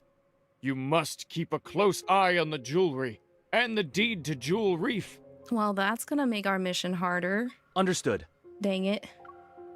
This is bad. Our plan to sneak into the vault is ruined. I quietly tug at Rafayel's sleeve, signaling that we should leave first. Well, we'll be on our way. I hope you have a good rest of your night. Wait. Oh, why does he want to talk to us? Silas, no questions asked about it. You would pick Silas any day. I would too. Okay, so like, I don't like Silas calling us kitten, but I really do prefer being called sweetie over like anything else though. So it's like I have to play 50-50 with him if I want the correct nickname over the one that I actually hate. Is there anything else? Rafayel pauses. In the blink of an eye, he smiles and turns to Maxwell, who walks up to us. Stay away from the 4th floor if you want to get your mind off things. Huh? Why are you warning us? Yeah. Is he warning us? He's warning us, right? As I quickly run through 100 possibilities, Maxwell raises his hand and points upwards. Go to the bar or cafe on the 5th floor. There aren't a lot of people, and the atmosphere is better. Huh?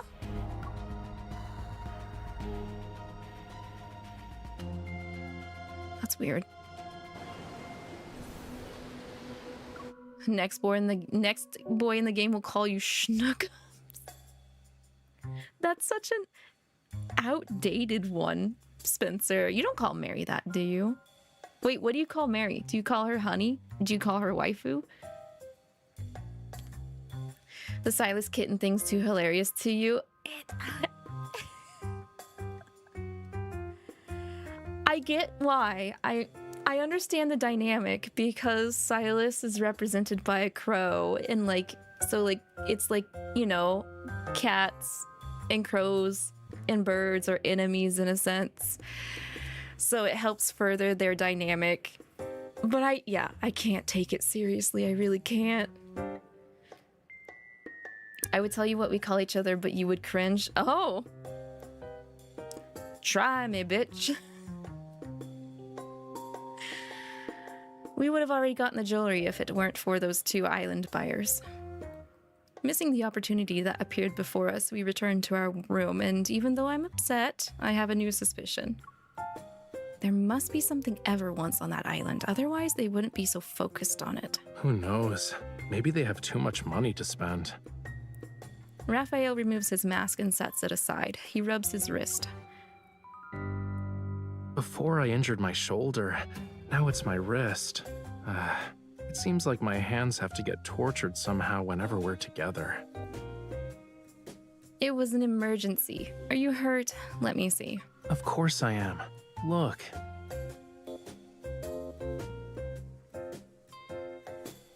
I hold up his wrist. Several minutes pass before I find a faint mark from a fingernail. Oh, was that my fault? Oh, it's a serious injury, all right.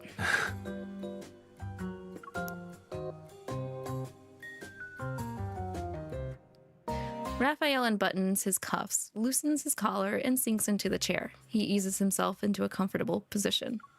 Are you still thinking about the jewelry thing? Yeah, I won't be able to catch Maxwell if I can't get close to it. Honestly, I think this guy isn't as suspicious as you make him out to be. He wears his heart on his sleeve, you know. He's wealthy and hopelessly in love. I doubt it. Since you decided to approach him, he must be more than just a rich romantic fool. He's a simple-minded, generous, wealthy guy I want to work with at some point. Is there a problem? That excuse might fool others, but not me. I think Maxwell is far from innocent.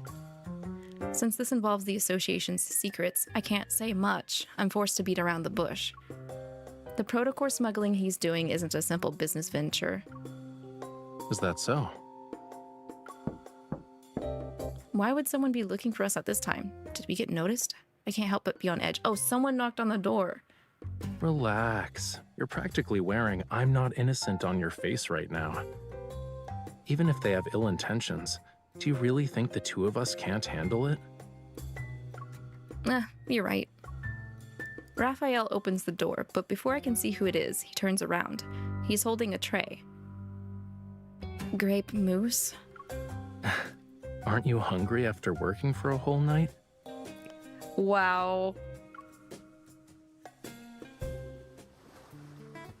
The lighting on the small terrace outside the room is gentle, and with the refreshing sea breeze, we have a nice dining spot. I don't know if I'd want to eat that, though. I'm not a big fan of grape things, aside from grapes themselves. However... It's okay if you don't want to eat mousse, but don't be a meanie to it. Oh, are we, like, playing with the food? I realize the dessert is a mess because I poked it so many times. Knew it! Devour Rafayel instead of the food. You're right. He's a fish man. Fish is rich in omega-3. It'll help me with my brain. I mean, I'll eat it. I devour a spoonful of the mousse, but it's not long before I'm thinking about the jewelry again. It'll probably be in his wife's hands once the ship docks tomorrow, and at that point, approaching it will be almost impossible. Do I have to talk to his wife? I'm not good at lying.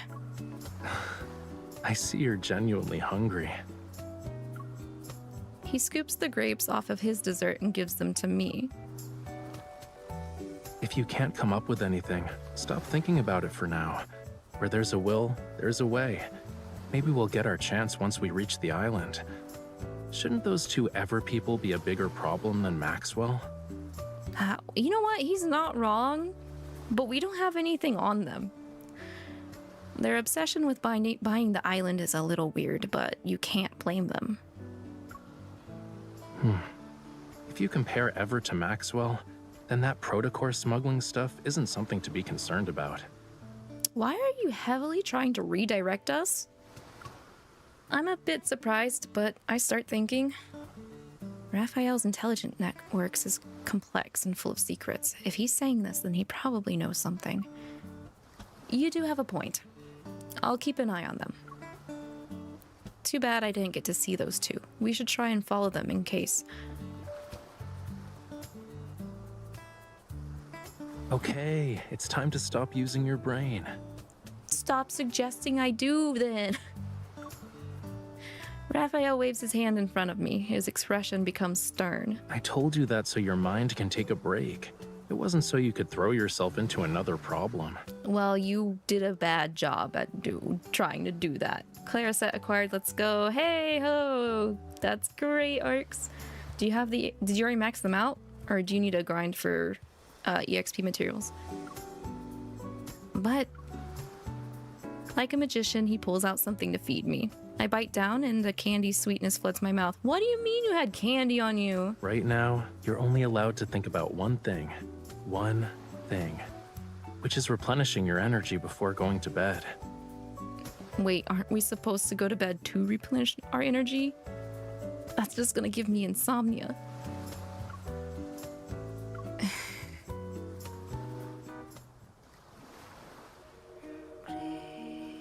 Maybe the sweetness makes me drowsy. Hearing the churning sea, I vaguely remember resting my head on a pillow and closing my eyes. And before I realize it, I'm slowly falling asleep. Ayo, music change? The sound of the waves reverberates near my ears and slowly flows into my dark dream. Oh, we're having a nightmare?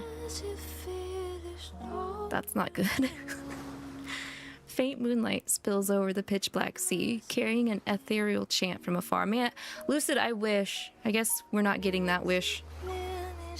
This is I feel like I've been here before. As if sensing my arrival, the singing grows more peculiar and sad, as if it wants to convey something to me. An inexplicable sorrow stirs in my heart and mingles with nostalgia. I can't help but reach out to that elusive melody. Yet the waves surge and the sea roars and swells under the howling winds. It's at that moment the song dissipates. It drowns in the raging torrents.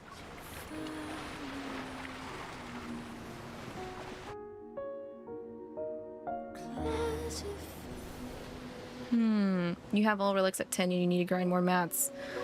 Well, good luck with the grind. Ladies and gentlemen, we'd like to welcome you to Jewel Reef. We are gathered here today to celebrate the wedding anniversary of Mr. Maxwell and Miss Gabriella. Was their 40th wedding anniversary? Well, sheesh. At least material grinding seems a lot easier in my eyes compared to having to grind for relics and stuff. We have prepared various means of transportation for your use. You may relax at your lodgings or explore the island. What's most notable about this island is the extraordinary blue hole situated at its center.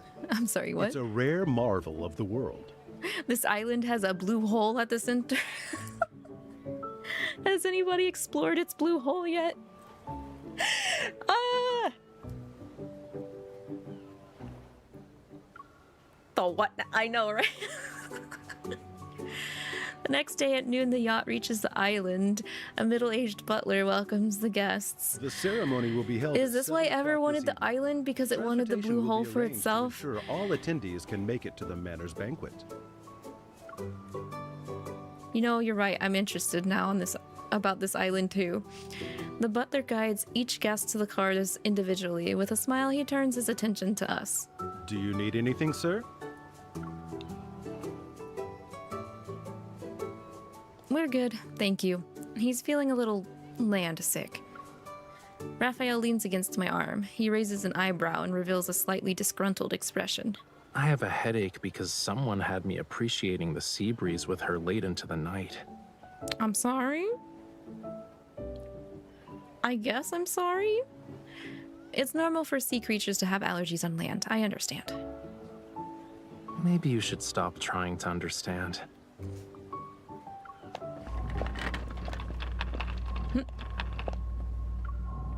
At that moment, it's as if a delicate string tightens around my heart. A faint tremor ripples through me. That's not good. What's going on? I turn around to see several guests and guards escorting a safe. Behind me, they pass by. The jewelry. There's definitely something off about it. Oh, there's gotta be some kind of protocol going on in it then, which is fine. I already expected that. Unfortunately, my hunches aren't enough to justify a proper investigation into the jewelry. I still need to figure out how to get accurate data on the jewelry with my watch. And once I have that, the association can officially start an investigation on Maxwell. Confronting these guards head-on isn't impossible, but cleaning up the mess that would come after will be troublesome. Chill out. Once we're at the banquet, she'll wear the jewelry. You'll have plenty of opportunities to get close to it then. Well, I can only hope. Wait, do you have telepathy or something? How did you know what I was thinking? Is it really that hard to guess? A car appears and stops right in front of us. Rafayel opens the door. He grabs my shoulder and turns me around. Save the challenges for tonight. We're on an island vacation. Are you really going to spend the whole time frowning? Excuse me, sir. Do you know where we can find the best view on this island? Can you take us there? Before I can refuse, Rafayel gently pushes me into the car. Didn't you have a headache? Now you're fine? Don't you shrug at me like that. You're playing innocent. He immediately rests his head on my shoulder. Oh, he's pick the act back up. Nope. Uh-huh, okay.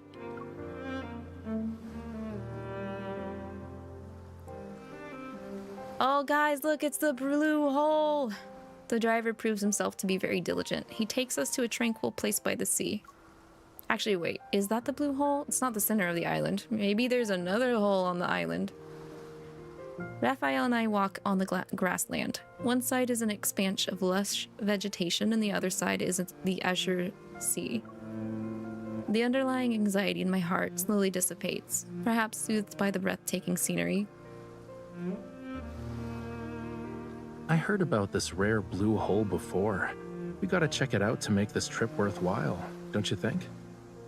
You say that, but you're not here just for the view, did you? You said you needed my help. However, you didn't do anything on the yacht. That means your real goal is related to the island. Not bad.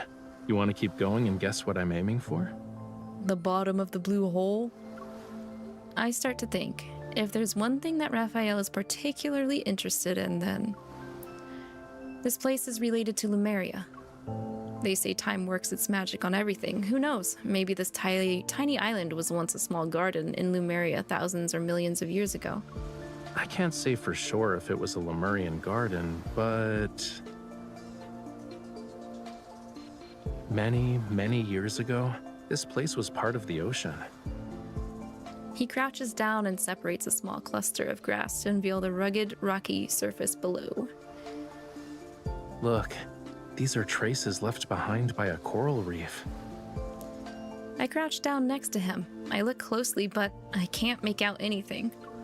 We don't have them eyes. Over the years, so it's not obvious anymore. We don't got those fishman eyes. Once upon a time, in an era beyond anyone's wildest imagination, this place wasn't covered with grass. Coral reefs stretched as far as the eye can see. Shells and countless sea creatures, like fish, shrimps, and crabs, used to call it home. Pojo! Oh, hey, yo, Pojo! How are you? How have you been? How goes the game? It's been pretty good. Raphael's is a bit more of a slow burn compared to Zane's, but I'm sure it's going to ramp up once we find what we're looking for. We just have to play around a little bit, you know. Gotta be secret. Make sure that nobody knows what we're doing. Distant and intriguing, the land was a realm of unfathomable mystery to them. But in the end, their once familiar homeland turned into the strangest of worlds. Pretty good playing a game with your buddy. You're playing Stolen Realm. I've not heard of that. What kind of game is it, Pojo? I hope you're having a good time, though, with your buddy. His tone is light, tinged with an elusive emotion. His words are carried away by the sea breeze as soon as they leave his lips. Why are you just standing there? You don't want to keep walking? I just wanted to look at you. It's nothing. I wanted to look at you for a bit. I see. Well, you can look all you want.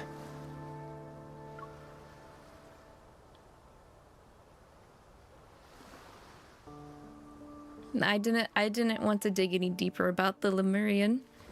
Reminiscing.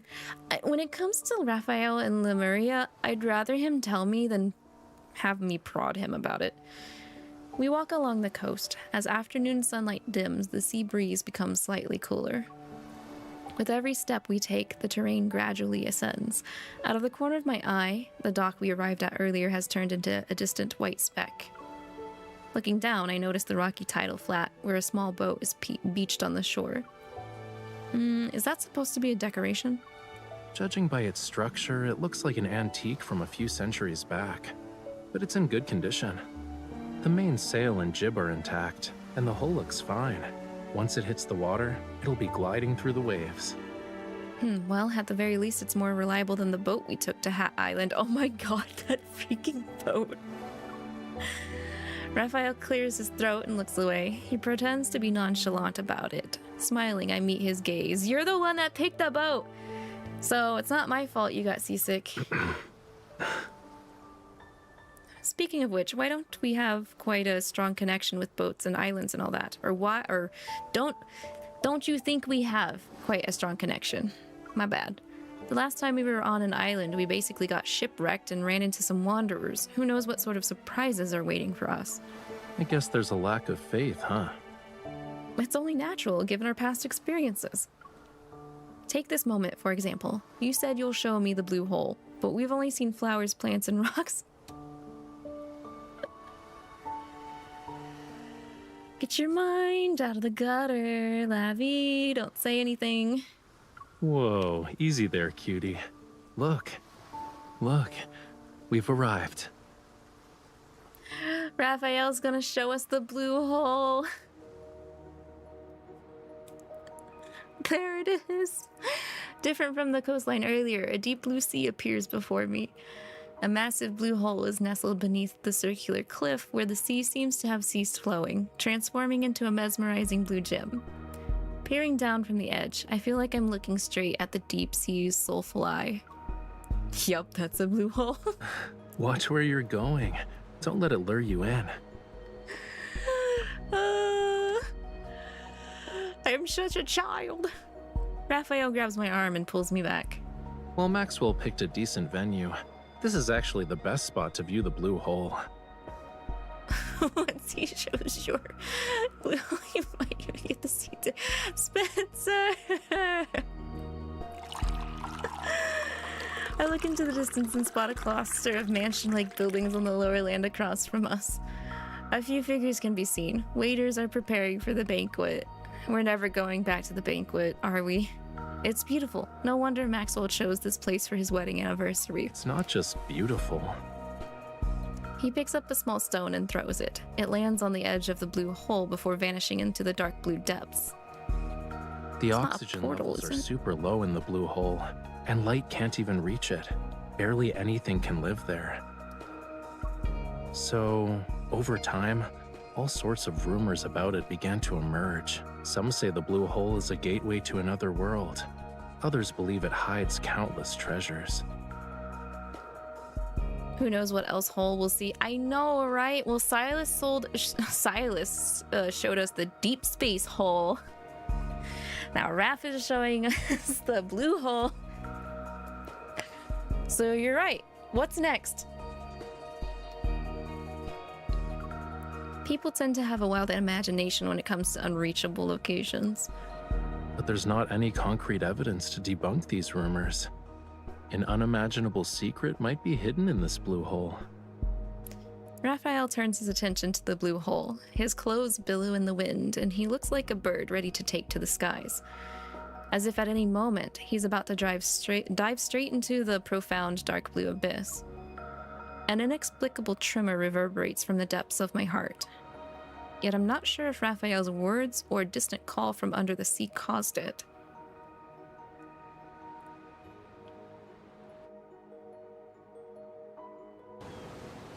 He's not gonna dive into the hole, is he?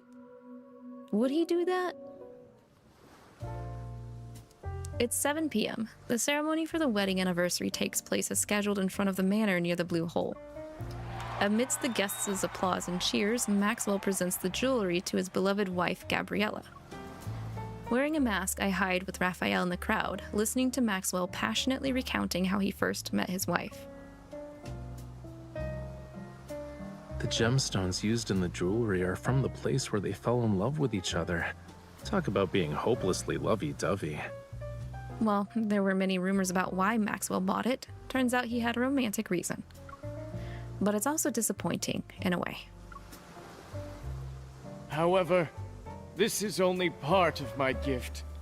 Is he gonna gift her the blue hole too? Gabriella, what I truly want to give you is this island. He do!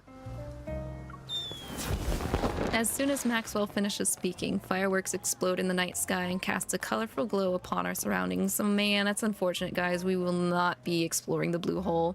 It's been gifted to someone else. Under this radiance is the blue hole as it emits a faint light. The water's surface shimmers like a precious gemstone. They say this blue hole is a rare wonder of the world. Not only is it this island's heart, but it's also the sea's. My wife entrusted me with her precious, pure heart, and so I was given the gift of experiencing the best love in the world. All right, whole jokes aside, I'm actually super jealous for this wife. Like, if this guy is 100% like genuine about this, I'm very jealous of their marriage right now. That's why I'd like to offer her the world's most precious, purest heart. This island's official name is Gabriella's Atoll. The fireworks become increasingly more magnificent and dazzling, accompanied by the joyful laughter and applause. Gabriella, who's brimming with happiness, tightly holds her husband's hand. It should have been me! The jewelry she's wearing around her neck is even more brilliant. Don't ogle so much. Even a mask can't hide how you're eyeing the jewelry. I'm trying to come up with a conversation starter for when I approach her. This is easy. Just say, Gabriella, your love story was so moving. I would be honored to hear more about it. I don't think that's enough to earn her trust. Remember, to Maxwell and his wife, you're the girlfriend of Yosef's illegitimate kid. With such a complex background, it's pretty clear that our love story is filled with obstacles. So, it's only natural for you to admire the romance between Maxwell and Gabriella. She might even pity you. That's not exactly what I'd want to be seen like, but he's not wrong. Not interested in some sloppy seconds with some blue hole. Nope. Nope. I want that clean and pristine. Sorry. Thank you. Next, we'll have to find a different hole. Rafayel, did you work as an actor before? How are you able to easily slip into any role? 'Cause he's a fish. He's slippery. Rafayel adjusts my mask. That's slightly askew. He softly chuckles. Go. If you don't move now, someone else will snatch this opportunity. I take a deep breath, clutch the hem of my dress, and walk to the center of the crowd where Gabriella is. All right, well, here we go.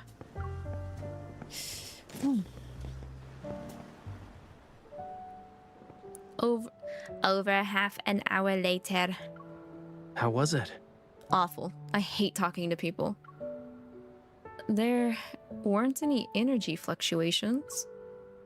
Away from the lively manor, a large, serene plane rests on the slope near the blue hole. Disappointed, I sit down on the grass. My gaze is fixed on the almost still seawater within the blue hole. My sigh soars into the air, releasing me from the weight of my emotions. Even when I sensed it in every possible way and scanned it with my watch, the jewelry showed no abnormalities. Never mind. Captain Jenna said that finding ether cores would be a long-term struggle. It can't progress as smoothly as I had hoped.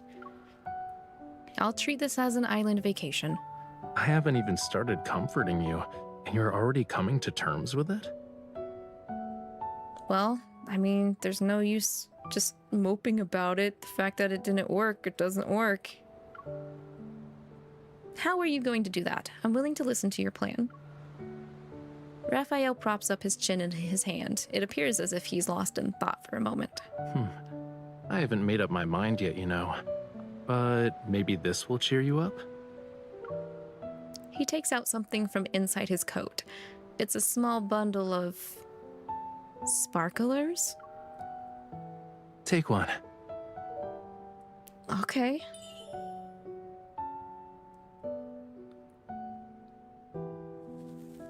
His fingertip glows, and before my very eyes, small fireworks blossom from it.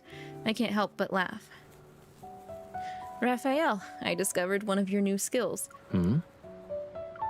You always manage to pull out something unexpected from your coat. How many surprises are you hiding? Not a lot. These are all I have. I don't believe you.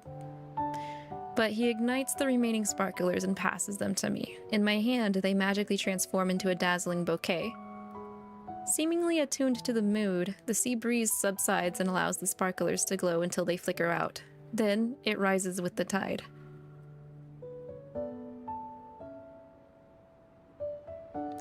Let's go. It's about time we head back. Shh. A serious look appears on his face, and he turns away. Taking my hand, he swiftly guides me to a nearby rock. Oh, are we on stealth mode again? We have company. No! Seeing his wary expression, I hold my breath and write my question on the rock with my finger. Maxwell? He shakes his head. After a minute or two passes, I hear voices that are moving toward us. It's probably Ever, isn't it? Like, Maxwell is more of a red herring. It's Ever, just like he said, we need to pay attention to. We're ready. It won't be long before things get chaotic. Uh-oh. When the time comes, head to Maxwell's private collection room. It's in the southeast corner. Find it while I stay in the manor too. These voices, those are the people from Ever. Are they scheming something because Maxwell refused to give up the island? On the rock I write the question, Ever, and Rafayel nods. If only Maxwell sold the island to us. Then we wouldn't have to go through all this trouble. Don't tell me there's an ether core in the depths of the blue hole. Weren't you listening to the higher-ups? The stuff that's hidden on this island is very important. It can't end up with the wrong people. You guys are the wrong people. What is this stuff exactly? Do you want to share your big secret with me? Oh, we're revealing ourselves? Who's there? Shit. Flames encircle the two. Rafayel approaches them slowly, one step at a time. I grab my firearm. You could have given me a little bit more warning here. Are you going to explain yourselves? Or would you rather have a thoughtful discussion at the Hunters Association? They clench their teeth and refuse to speak. And just when I'm about to make another inquiry, I sense a powerful surge of metaflux. Rafayel, a wanderer is about to appear. My watch sounds the alarm, which coincides with the violent tremors that shake the sea. Wow, what suspicious timing that a wanderer would appear. I hurry and block the blue hole, but Rafayel blocks my way. Before we continue, I need to ask you something. Do you like treasure hunts? Generally, yes. Yeah, generally, yes, I do, but how is that related to the wanderer? Then this adventure won't disappoint you. Okay. Recalling the rumors he mentioned in the afternoon about the treasure in the blue hole, unease washes over me. You're going to look for that treasure? The wind's getting stronger because of the high tide. It's the perfect time for a treasure hunt. Let's go. Okay. He holds me in his arms and rushes to the shore. The waves intensify and slowly engulf everything I can see. Meanwhile, a terrifying behemoth reveals itself in the center of the blue hole.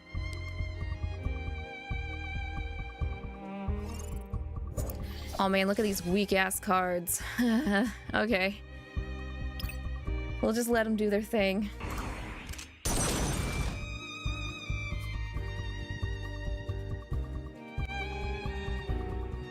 I wish they would give us the option to choose Let me cards. show you what the art of combat is. Or the offered story cards. Just because I'd blow through these really fast if I could use my own cards, but okay. Going great.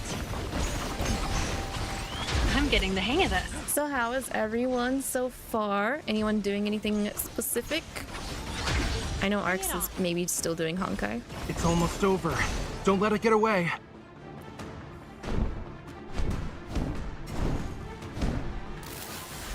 Foul wings.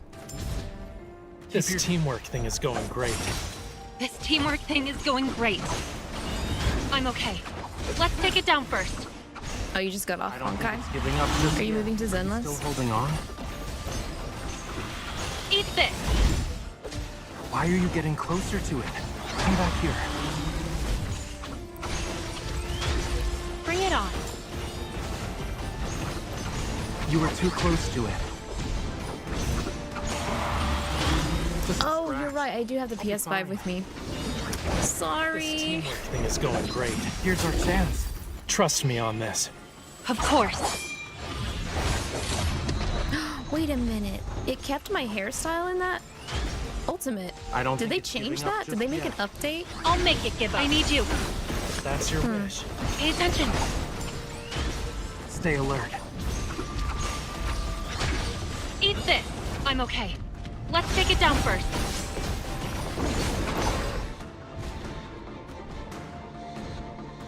Follow me, and let's stop it. Are you still holding on? This teamwork thing is going great. This teamwork thing is going I great. expected victory and nothing else. I knew we could do it. And easy peasy.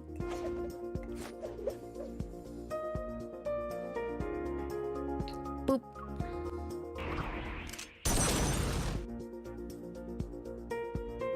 This teamwork thing is going great. I know, right? This teamwork thing is going great. Very, very great. Random question. Have you all tried going to Ross? They get so many crazy cheap anime figures. It makes no sense. Wait, where in your section of Ross do they have the anime figures, Spencer? Because Arcs, do we have one Ross location or do we have two Ross locations? I think we have two.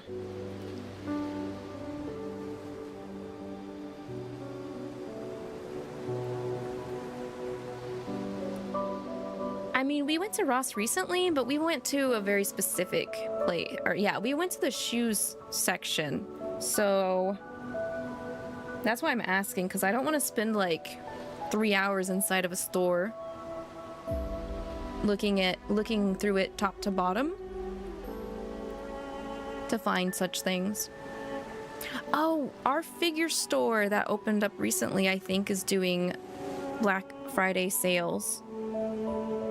I actually want to see what they have going on because I still have a coupon from winning their cosplay contest. Actually, they send them to all Ross locations. They're always by the toys or registers. Okay, by toys. All right, I'll keep that in mind next time because no, I don't really think we've seen them. But now that you bring it up, there are a couple places I kind of want to go out and check this weekend, if Arcs is up for it.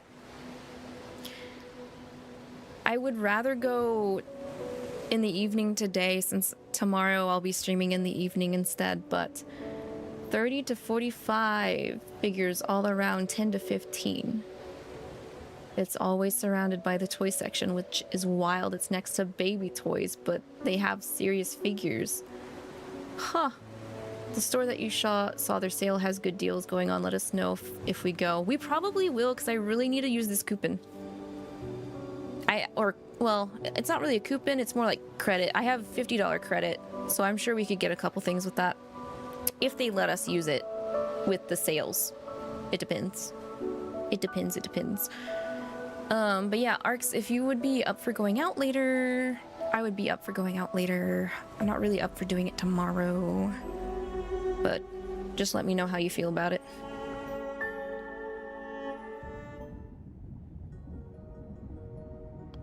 But yeah, no, I think you're right. I think we have two Ross locations.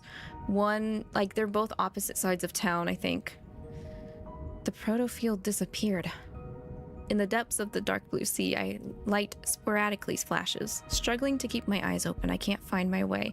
We're stuck in the water again. Rafayel, save us. I think we fell straight into the blue hole. I'll swim towards the light and see where it leads. Don't swim. Stop. Now turn your head. Oh. I do as he says. However, trying to turn while underwater is surprisingly difficult. A familiar warmth suddenly cradles the back of my head. Strands of hair gracefully drift into my view, and they're followed by a gentle kiss. Try it. Try what? My steady breathing is accompanied by the faint fragrance of fresh sea salt. It permeates my entire being, and I'm taken aback. He kissed me so we can breathe underwater? I can breathe. I'm not even choking on water. Do you also want to see if your tears can turn into pearls? I think that's only something you can do. Rafayel carefully runs his fingers along the area around my eyes. He instantly conjures up a thumb-sized flammula? What is a flammula? What is a flammula? Is that a thing?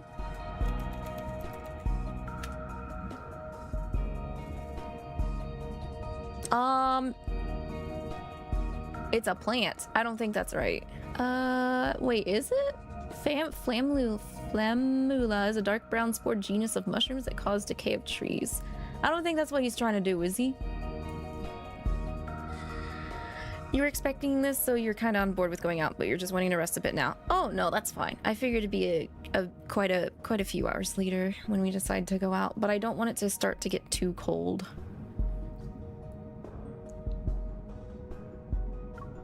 The tide is rising. Come on, let's find my treasure. The little fish affectionately rubs its belly against Raphael's fingertips. Okay. I thought that's probably what it meant, since he's able to conjure, like fish familiars. But I didn't know that's what they were called.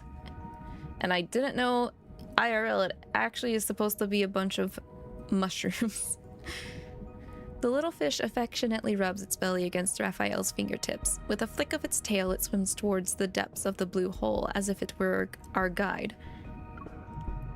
Is there really a hidden Lemurian treasure at the bottom? Only the undercurrent beneath the high tide and the tiniest fish know its location. I playfully poke the flammula swimming next to me. Unafraid, it swims closer and nuzzles my cheek.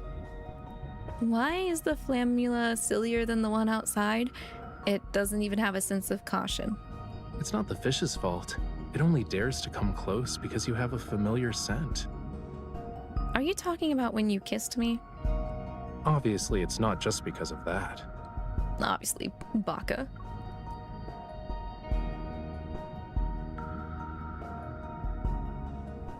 As we head deeper into the blue hole, the undercurrents become more and more intricate. The light has disappeared, and in Raphael's palm a small flame materializes. It casts a gentle glow while fish playfully swim around it. We're close to the entrance. A force surges through the water. My heartbeat quickens, and I soon find myself tightly gripping Raphael's hand. Are you scared? I shake my head. I try to peer into the depths of the darkness with the help of Raphael's firelight. However, I can't find the source of that mysterious force. Well, good news. Our target is probably in the same place. And the bad news? My diving knowledge is limited. The deeper we go, the stronger the undercurrent gets. How deep do we need to be? After we follow the surging tide and pass through a crevice, we'll reach a hidden fjord. The undercurrent in the crevice will be even more chaotic. Make sure to hold on to me tightly when the time comes. Suddenly, the undercurrent becomes stronger. It propels me forward wildly. I'm not a fan of that.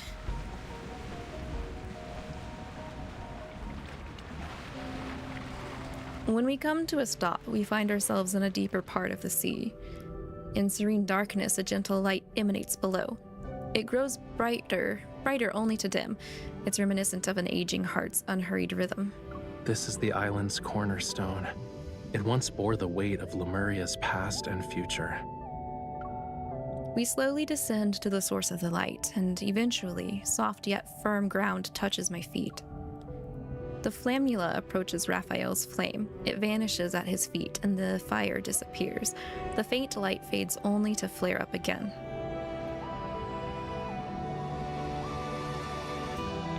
This?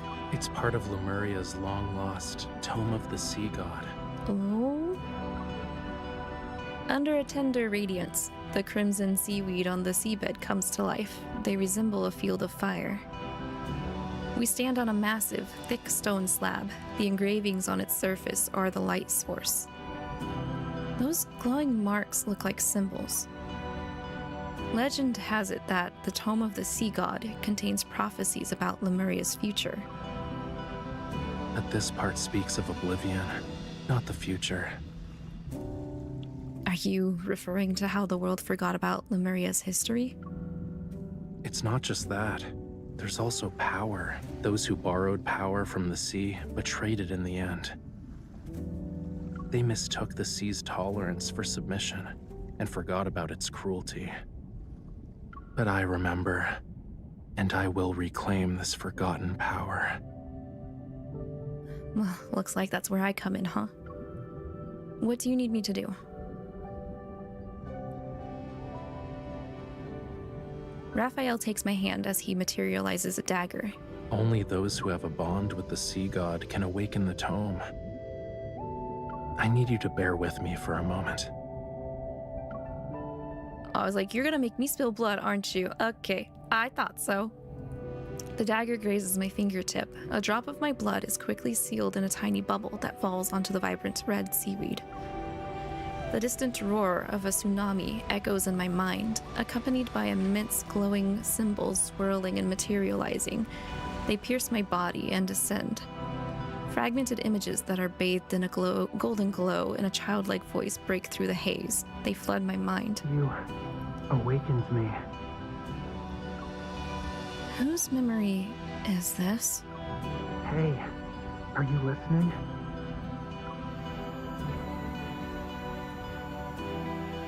I'm not stranded. It's the waves. They're just too strong. Where I come from, if you say you like someone's scales, that means you like them. You humans are bold. We've only known each other for a day, and you're already thinking about our next meeting. Remember, we'll see each other again at this spot next year. This bond means you'll definitely come back to me. I'll always wait for you. Then, I too. She never came back, though. Girlie never came back. The waves sweep away these fragmented memories. A cold breeze tinged with the scent of seaweed caresses my face, and I struggle to open my eyes. Rafayel? Golden symbols pulsate with immense power. They surge into Rafayel's body. With his eyes tightly shut and his face pale, he collapses into my arms. Rafayel! The famula swims past me, its tail leaving behind a trail of bubbles. My gaze follows it to the crevice found in the fjord's cliff. As a shield of golden light blocks the turbulent seawater around us, I tightly hold on to Rafayel and swim toward the crevice.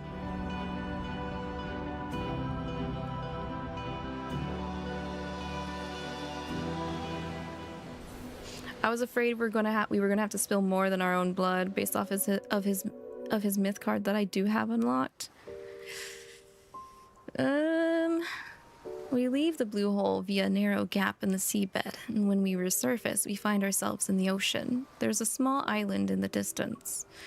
A nearby ship gently rocks with the waves. It looks as if it's been waiting for a long time. Boarding the ship's hold, I look at its old mast and sails. I know this is the same ship that ran aground on the island.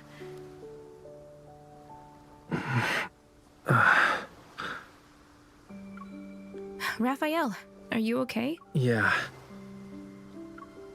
After the Tome of the Sea got activated, what happened exactly? I remembered something, and when I returned to you, you were already...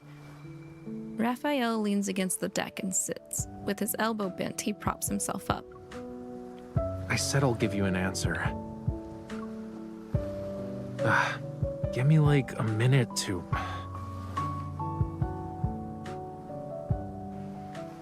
Obscene?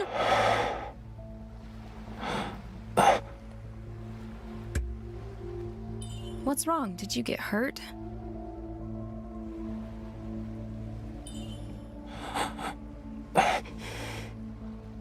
No.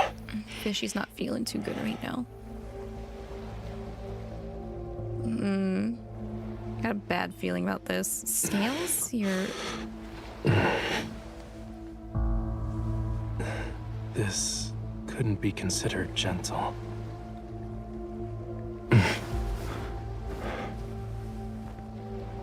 It's getting... Stay back. What's going on?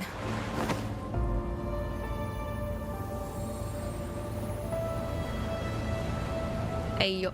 I mean, this is a bad situation right now, but he looks very pretty and very dominating right now. Gosh dang it. The duality of the fish. I mean, Rafayel?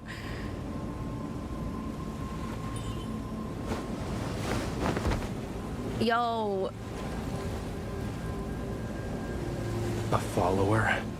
Or just a lowly sacrifice? Time to get dominated. I know. I knew he was Gap Moe after the Misty Invitation one. I'm like, God damn it. They did this. That's why I'm like, he's like... I also like really like him now too because of it, but hope we don't have to flush our man down the toilet. No! If anything, he's gonna explode all the toilets. You don't recognize me anymore?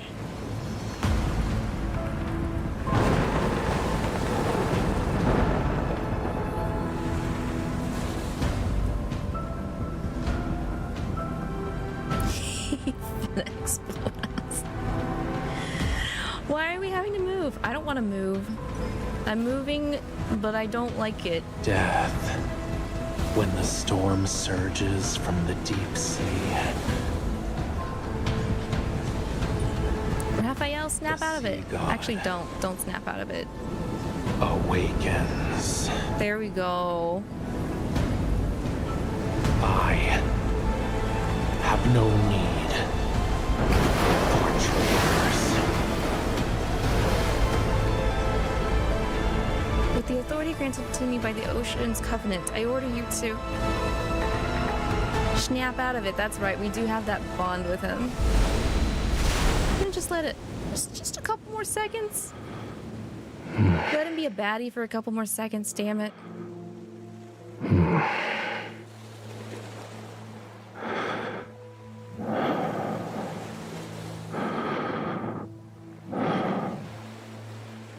You.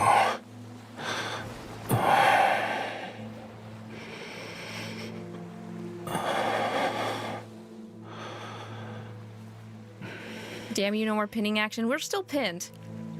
Technically, we're still pinned. It's fine. We'll just let him pass out for a little bit. It's okay. It's fine. We'll keep that pose. Rafayel sure does like to breathe. Yeah, he really does, Lucid. He does. Do you know who I am, Rafayel? Of course. Struggling, I sit up and lean back against the cabin wall. I give Rafayel a once-over. There aren't any scales or weird things. This is the Rafayel I know. What are you talking about? His scales are a natural thing. They've come up before. The ears, though. Don't worry, I'm fine. Look. I actually do like the ear look that he gets in that scene. He holds his hand out to me, and the fragment in his palm emits a shining light that tugs at my heartstrings. An ether core fragment. Wait, where did he get that? Embedded in the tome. I was drawn to its power. It seems like we both received a gift from the tome of the sea god. But there's always a price to pay for something like that. Wait, why was an ether core fragment embedded in a Lumerian artifact? The ether cores aren't a gift from the sea, are they? Wait, what if they are? What if the ether cores are gifts from the sea? And that's why the god version called us a traitor, since we have one embedded in our heart.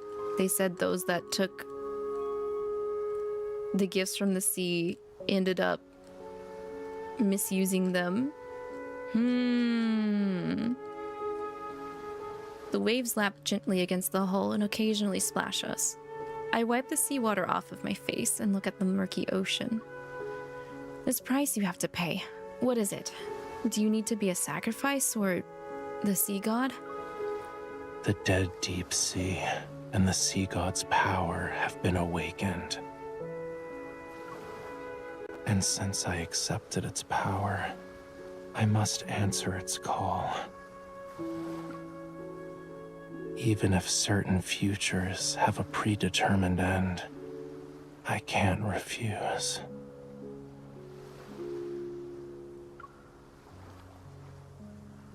The ocean pushes the old ship. Exhausted, Rafayel rests in my arms and closes his eyes. I look down at him. My heavy heart is drenched as if the wind and rain worked tirelessly to drown it. Does that apply to your future as well?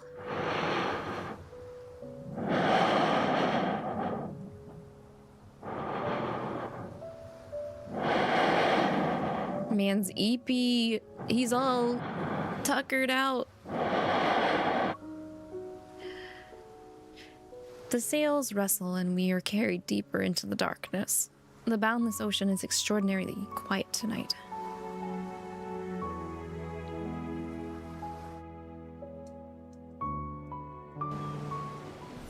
This timeline for Rafayel seems like it's gonna end up a lot darker than I was expecting it to be.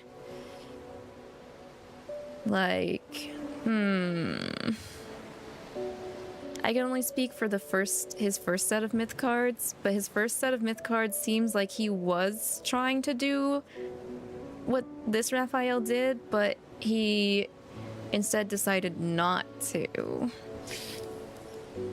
Important PSA for nerds for Interstellar 5555, aka the Daft Punk album movies in theaters next week one day only. You think it's like Thursday night.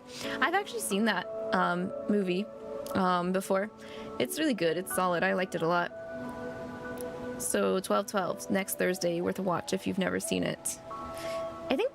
I think both Arcs and I have seen it. We just haven't seen it together, I think. Cause like my dad super was into Daft Punk, so we actually had a copy. One day he'll give us his scales. We'll see. I'm not exactly sure what this Rafayel is going to choose to do. I don't think he is aware of the fact that we're basically on the Sea God's hit list, if that makes sense. At least that's what it's feeling like. After returning from 𝐿 I submit the unknown protocore fragment to the association. While waiting for the analysis results, I receive an unexpected call from the Special Operations team about a new discovery. I sent a package? Yes, you're the sender, and the mailing address says 𝐿. Inside it was a small device that was soaked in seawater. Huh? The photo I get reveals a drenched, palm-sized metal disc. After analyzing the trace elements in the seawater it contained, we saw that they were a perfect match with the ones found in 𝐿's blue hole. And upon further examination, we noticed there was a radio frequency chip capable of attuning to metaflux fluctuations. Oh, this must have been a device Ever threw into the water to cause that wanderer to appear like they did in Zane's branch. It can forcefully induce energy fluctuations. I have a feeling the incident from that day wasn't a coincidence. The technology behind this is highly intricate, and currently, only Ever, the leading authority in protocore energy technology, has managed to achieve it. Yeah. Ever again. However, it still has some limitations. For example, it can't be remotely activated. So... the person who activated it must have been at the banquet. While I can acquire the guest list through the association's intelligence network, I still choose to visit White Sand Bay. He's the only one who could send this item that was salvaged from the sea. He even used my name when handing it over to the association. Okay, Rafayel, why'd you send it to the association? For the entire morning, dark clouds cover the sky. Heavy and gray, they almost touch the waves as crests as I look at them from a large window. The sound of a pencil against paper faintly resounds. The house's owner treats the news as nothing more than background music. Many guests have gone missing from the island. Their current whereabouts remain unknown. Wait, is this the same island we were at before? Also, the infamously amazing Digimon movie is finally on Blu-ray. Did you get it, Spencer? The venue of the banquet, 𝐿, has been sealed off. There will be a further investigation into the... Yeah, okay. So maybe he might have accidentally made people wash out to sea when he got all godlike earlier. The news report doesn't have any notable details. I walk over to Rafayel and lean down to look at his sketch. The intricate lines outline fish and clusters of coral. The shadow lurking in the caves' depths appears to be harboring secrets. I stare at the shadow. As if compelled by an unseen force, I murmur to myself, "They're in the blue hole."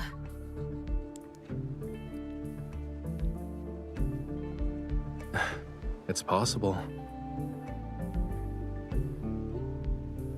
My words don't form a coherent sentence, yet Rafayel understands and responds with a nonchalant chuckle. Getting lost in the allure of treasure they yearned for half their lives. It might be a sweet dream for them. Damn. You know who those missing people are. You also saw them. Okay. Meeting his gaze, I'm silent for a moment. They're from Ever. There's no doubt that they created the device to lure in wanderers, but I don't have the chance to question the motives of those people who were involved. Compared to those who willingly entered the blue hole, aren't you here for something more important? Of course, that package. Yeah, I figured as much. Maybe it can bring you closer to the truth you're seeking. As for the other thing, if you want to talk about that forgotten promise, you don't need to bring it up now. What? The Why not? weather's so bad today, and I'm not in the mood for a tragedy, you know. Why don't we talk about something cheerful instead? That's a pretty important thing, though, but if you don't want to talk about it, I guess I won't talk about it either. We'll have to do it at another story branch, huh? No, you're being good and paying bills first and then saving for your Christmas list. It's cool, though. It's finally out and only $20. Yeah, that's not bad. Yeah, I was hearing progress about it. And I think I did see someone post that they got it. But I keep forgetting about it. But yeah, it is something that I would be interested in getting at some point too. The details of my encounter with Rafayel remain hazy. I managed to retrieve a few fragmented, vague memories. During that year, I fell into a deep sleep for 3 or 4 days due to a high fever. When I woke up, I lost a lot of memories, and my meeting with Rafayel happened to occur before I got sick. Rafayel sighs and puts down the paintbrush. You don't think I'm avoiding this topic because I'm trying to run away from it, right?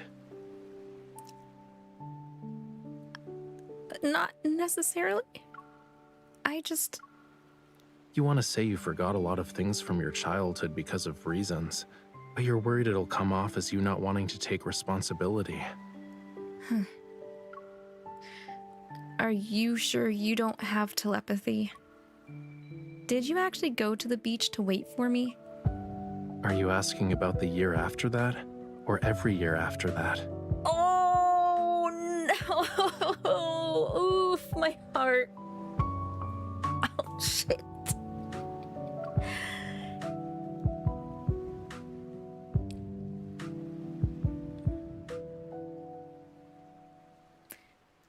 Observing my expression, Rafayel appears somewhat resigned. Then he suddenly pokes my forehead. You don't need to feel bad about it. I'm not dumb enough to actually wait for you every year, you know. You're lying. I think you're lying really hard right now to make me feel better. But I did think about how to settle the score with you.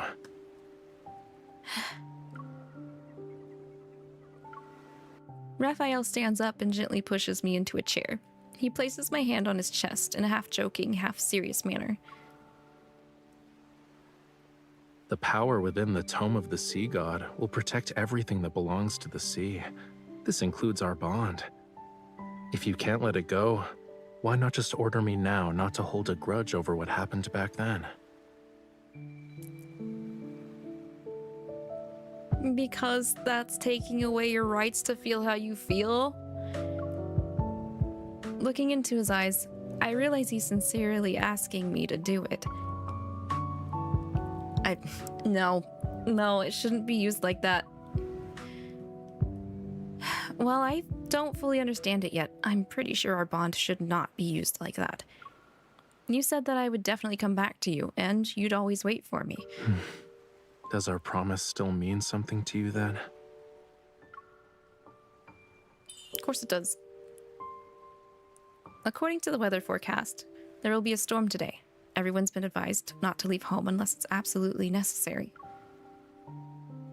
But you came here. Because I know you're waiting for me. Rafayel breaks into a smile and takes my hand into his palm. The heavy downpour descends, carrying with it a majestic force that seeks to wash away all remnants of the past. The surging waves crash against the shore, and sea spray soars as if there's a fierce battle between the sky and the ocean. But in the end, rainwater and seawater will find their way back to each other. They will return to how they were before they parted ways. Aww. Okay, that was a pretty good outcome. I was getting worried there. I was getting worried there for a moment. What? What are you doing? He's tired. He's still sleeping off the sea god power.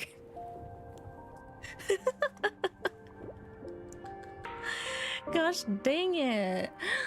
Well, that was the outcome for Raphael's story branch. We'll have Xavier's story branch early next month to also read. That one I'm more scared of. That one has me like as worried as the Zane one that dropped. Based off of what I've been seeing on social media. The Rafayel one I didn't know that much because all I saw was the like sea god powers section.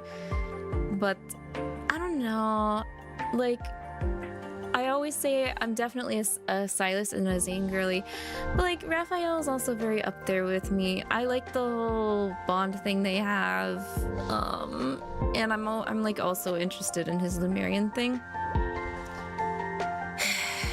He's dying of boredom, really? What do you mean you're dying of boredom? Here, show everybody your cute maid headband. Since you're the one who woke me up, you're gonna be the one helping me fall asleep later. Okay, sure. If I had more money, I would also probably be trying to get Rafayel cards too, not going to lie. But I think that was a very good story chapter for him. I think that gave a lot more information compared to Zane's. Zane's, I'm still trying to like process and understand, but I don't think there was as much like lore / story progress when it came to Zane's story branch that we read last time.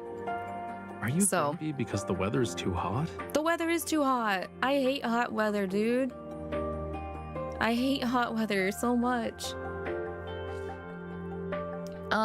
But yeah, I had a good time with his story. That card's really good too. That card's like, that's the kind of card I was hoping Zane would get for free. Not the one that we got that makes me feel sad. But Xavier girlies are also gonna be crying because I think I think his free card is also like kind of a sad nap for a bit. Sad vibe like Zane's is. So oops. Oopie. Good on Rafayel girlies. They got a good nice free card. I want to see more of his the way he acts in his god of the sea form and stuff like that. So I'm super excited for more of Rafayel's story content actually. But that's gonna be it for Love and Deep Space here. Arcs. It's almost 2 p.m. Because the weather's too hot? What time would you prefer to leave the garden to do some things? I'm wondering because I was wondering if you wanted to do 14 stuff or gacha stuff.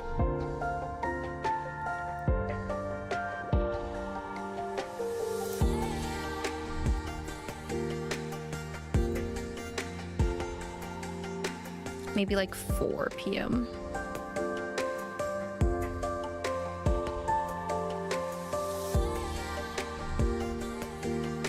Do you want to get on 14 and do roulettes really quick? The weather's too hot? I'm not grumpy. Not grumpy. I'll poke your nipple. Can't even keep straight for 2 seconds. Okay. Can't keep a straight face because your choice in fashion when I leave you alone. Learn how to take responsibility for your actions. You need to not dress like that, okay?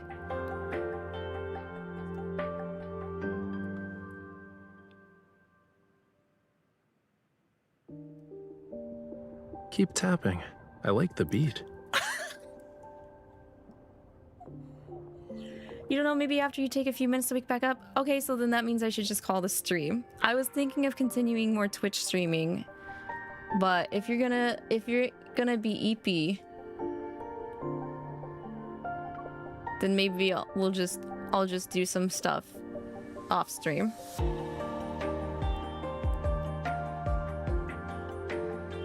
Wait. Here's...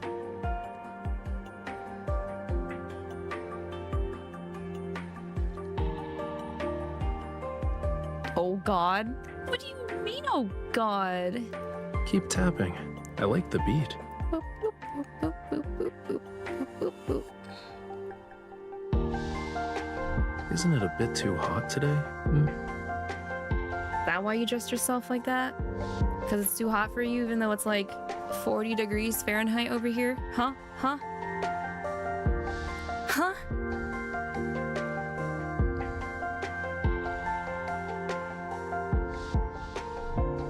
You love that look for him. Definitely not what I was expecting to roll up and see him wearing.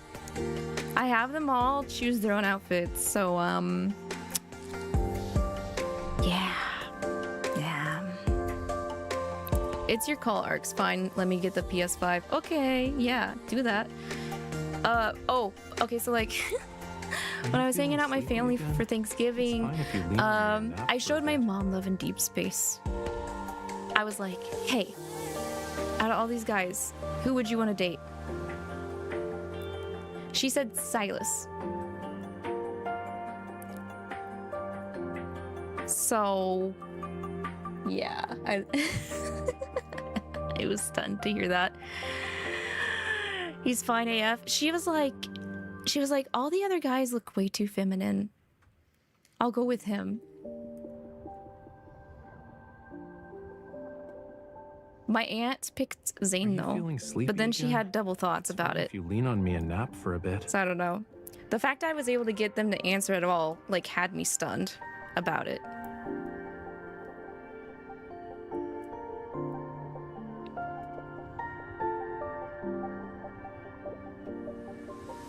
But she didn't like, she did not like any of his outfits aside from the one with his coat or the one with his leather jacket. She said that her favorite outfit for Silas was the jacket one. The off-color jacket one, not the all-black jacket, the brown one. Grumpy because the weather's too hot? Is there a vampire one? The closest guy we got to being a vampire literally is Silas, but he's not a vampire.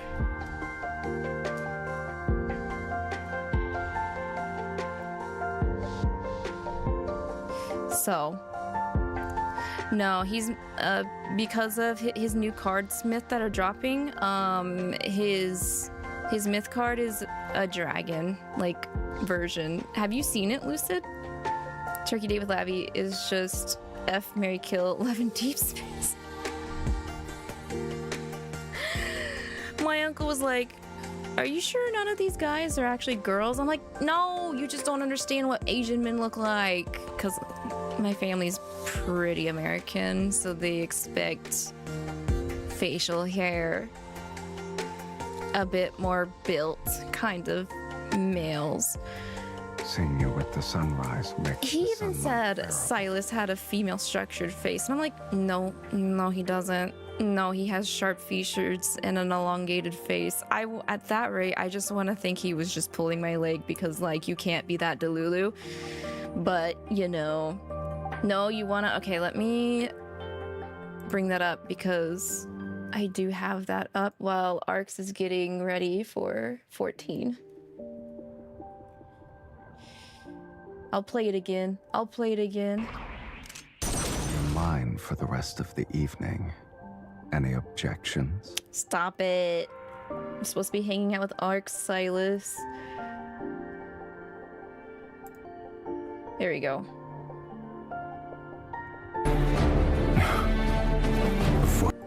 Like, sheesh.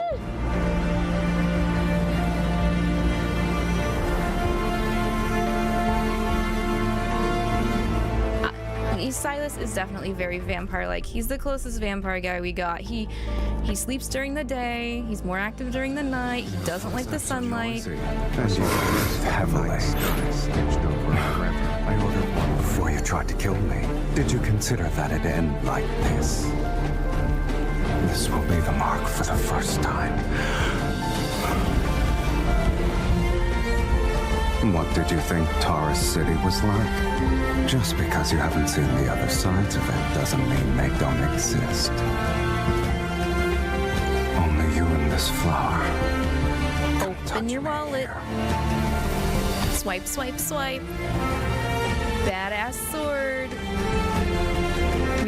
get a good weapon along with him as the partner for battle gameplay. You can be stronger when we gaze into the abyss. That's so gay.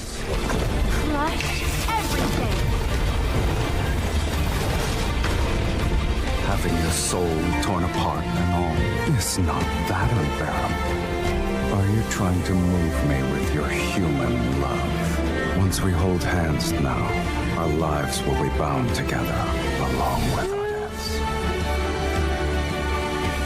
And our city can have flowers bloom everywhere, as far as the eye can see. But only for one person.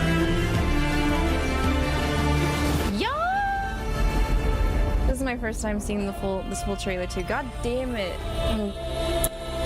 Yeah, I'm spending my money to get both of these cards. To kill me. I don't care. Did you consider that it'd end like I don't care. I want him to hold me like that. Yeah, me too. We can all hang out together. I don't mind. Arx, you're too sweet. Oh. I'm glad that we're both on the same wavelength, Arx agrees. Silas got it. Hot. He got it. I'd let Silas do whatever he wants. Yeah, this is the same general consensus. Yep. I'm sure Arx also understands that too. But yeah, I'm gonna do 14 dailies with Arx on Twitch, but those viewers over on the YouTubes, I will be ending the stream. Those on Twitch, feel free to hang out for a little bit while we get things more brought over. I will play my ending screen for the YouTube people, and we'll continue for Twitch too. So those that are leaving, I hope you guys had a very good reading session with me for Love and Deepspace, Rafayel's story. I think it did good. I like the way Rafayel's story branch is going. And we'll have to see how Xavier's turns out in about a week or two. I'll do that one as well. I want to do more Love and Deepspace stuff in general. So aside from stories, if there's like big giant events like the Cat Butler one, I also want to cover those too. Just to kind of mix it up a little bit. Instead of just only like showing my reading streams of Obey Me. I'm still doing Obey Me for those that are here for Obey Me. Don't worry about that. I'll still do that. But I also am a big fan of Love and Deepspace, and I would like to share that with everyone too. Just yap about hot guys. But for those on YouTube, thank you so much. Also those Twitch too, if you're having to leave. I hope you guys have a good rest of your day until I see you guys another time. Bye-bye for now. Stick around on Twitch if you want more Final Fantasy XIV. You want to have Arx on the stream too. Bye-bye.